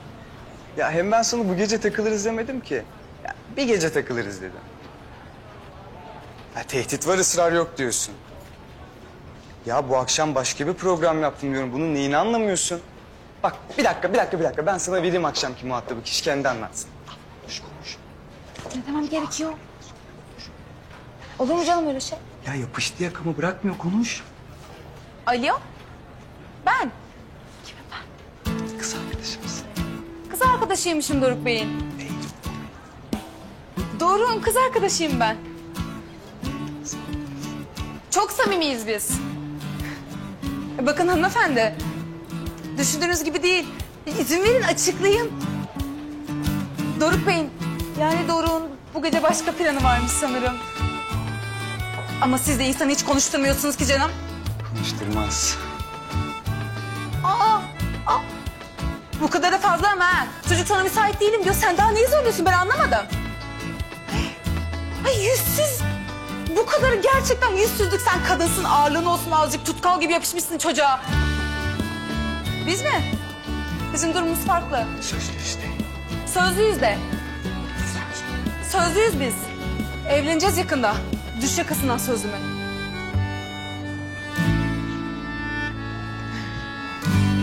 Ne oldu, ne dedi? Küfür edip kapattı. Vallahi şahane. Ya hayatımı kurtardın. Gerçekten borçluyum sana. Rica ederim. Görevimiz. Ayrıca zevk duydum. Çünkü insanda azıcık utanma olur.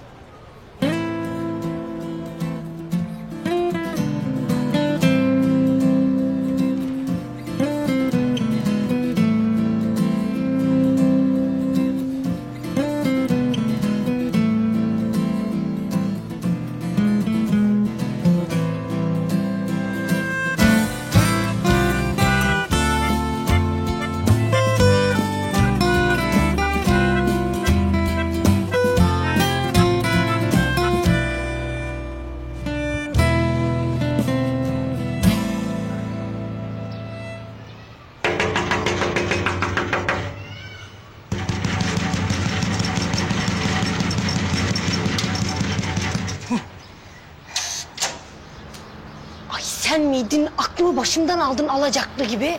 Yürü gidik. Nereye gidiyor? Hayatın iş yerine gidiyor. Ne iş misin hayatın iş yerinde? Kız babası dedi. Dönmeden önce git bir bak dedi. Nasıl bir yerde, kimlerle çalışıyor, kendi gözünle gör öyle gel dedi. İyi tamam. Hazırlanıyorum. Var ya işte güzel. Ama nasıl? İyi. Hadi çantanı al gel hadi. Saçma. Güzel hadi.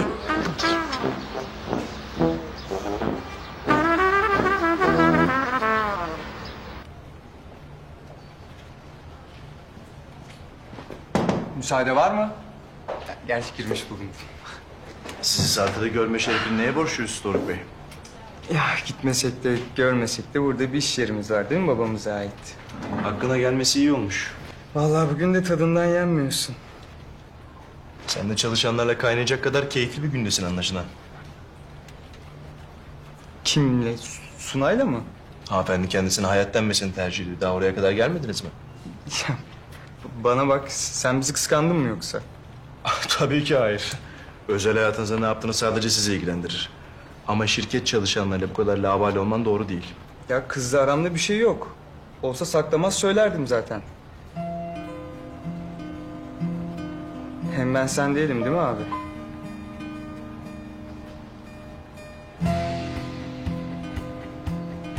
Benim de senden bir şey sakladım yok. Nereden çıktı şimdi bu? Sartre'yi konsept bir markaya dönüştürmeyi planladığını başkalarından öğreniyorum ama.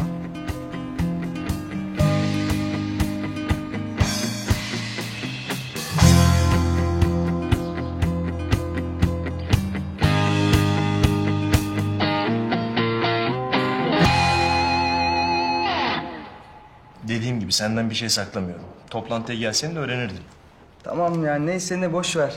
Sorgulamıyorum zaten, sadece merak ettim. Neyse ben kaçar. 5 dakikada babama uğrayayım. Tamam kardeşim. Görüşürüz. Ha Doruk. Ya merakımdan soruyorum.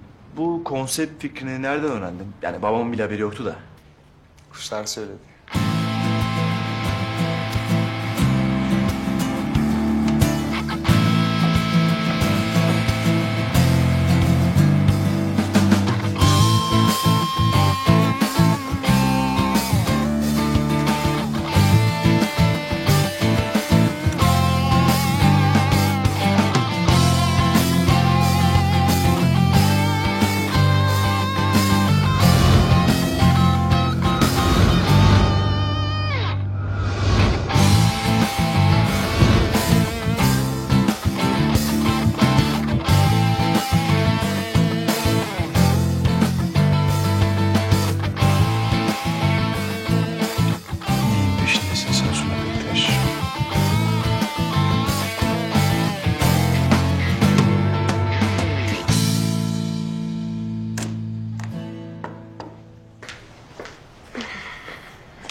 ben de seni arıyordum. Niye ki? Tabii ki haddini bildirmek için. Bu tatlı kız numaralarını yemediğimi söylemek için. Ne diyorsun ya sen? Murat'tan uzak dur diyorum yavrum. Murat Bey benim sadece patronum. Ayrıca uzağımda. Asıl sen kim oluyorsun da benimle böyle konuşuyorsun? Oo. Bakıyorum torpiline güvenip iyi kıvırıyorsun. Ama bana sökmez bebeğim. Ben Murat'ı avucumun içi gibi bilirim. Ben de Didem'sem seni en kısa zamanda buradan göndermesini bilirim. Gerçi anlayabileceğini düşünmüyorum ama ben ekmeğimin derdindeyim. Kimsenin peşinden koştuğum yok. Yakın değilim ki uzak olayım. Ben işimi yapıyorum, işimi. Hatta sana da aynısını tavsiye ederim. Bana işimi iyi yapmadığımı mı söylüyorsun anlamadım. Bunu benim söylememe gerek var mı? Azıcık aklı olan, gözü gören zaten durumu anlar. Murat Bey gibi bir adam seni nasıl yanında tutuyorsa artık. Bu tavırların gerçekten çok kırıcı ve incitici hayatım. Ben dün için sana teşekkür etmeye geliyorum. Senin ettiğin laflara bak. Ne diyorsun ya sen? Ne teşekkürü? Aa, Murat.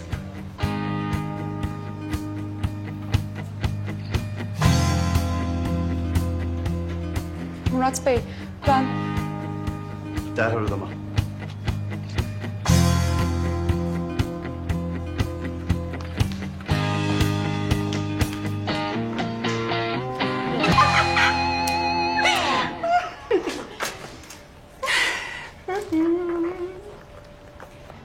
Kız anam koskoca yer burası. Nereden sorup bulacak bizi? Gel şuraya soralım gel. Buyurun. İyi günler evladım. İyi günler. Hayırlı günler. Biz hayat huzuna baktıydık. Hangi birimde çalışıyor teyzeciğim? Genel müdür asistanı.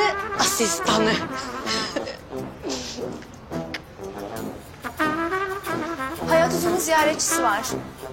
Hayat Uzun. Genel müdür asistanının asistanıymış. Emin misiniz?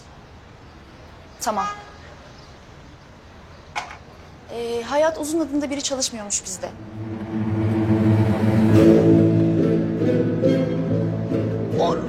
Hay. Yok şey değil o. Bir daha.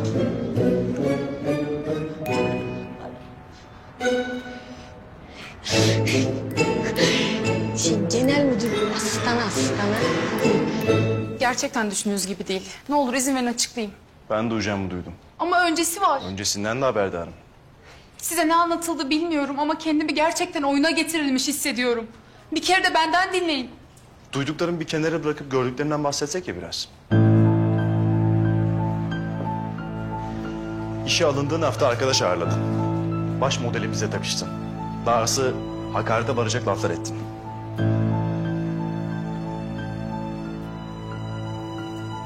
Patronlarına iş yerini kurduğun labali ilişkiden bahsetmiyorum bile. Patronlarımla? Nasıl? Hangi...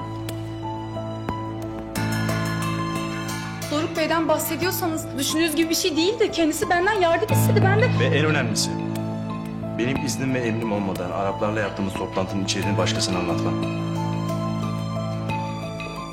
Ben öyle bir şey yapmadım. Babanın babamla olan dostluğuna güveniyorsan yanılıyorsun hayatım. Asıl siz yanılıyorsunuz. Hem de en başından beri. Bugüne kadar ne tür insanlarla çalıştınız ya da ne tür insanlarla takıldınız bilmiyorum. Etrafınızdakilere bakınca tahmin etmek hiç zor değil. Ama şu kadarını söyleyeyim. Ben düşündüğünüz insan değilim. Hele köstebek hiç değilim. Nereye? Lafın bitmedi daha. Benim için bitti. Bana istediğiniz işi verebilirsiniz. İşle ilgili istediğiniz kadar zorlayabilir. Hatta eziyet edebilirsiniz. Ama beni karaktersizlikle suçlayamazsınız Murat Bey. Ne yapıp ne yapmayacağımı sana sormayacağım. Burada patron benim.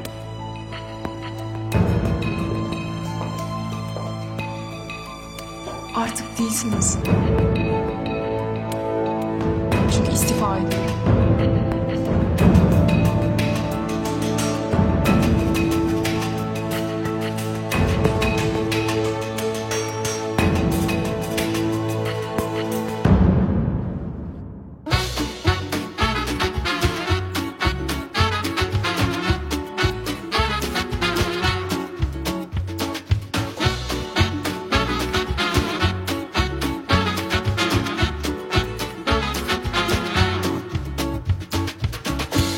aşk laftan anlar mı?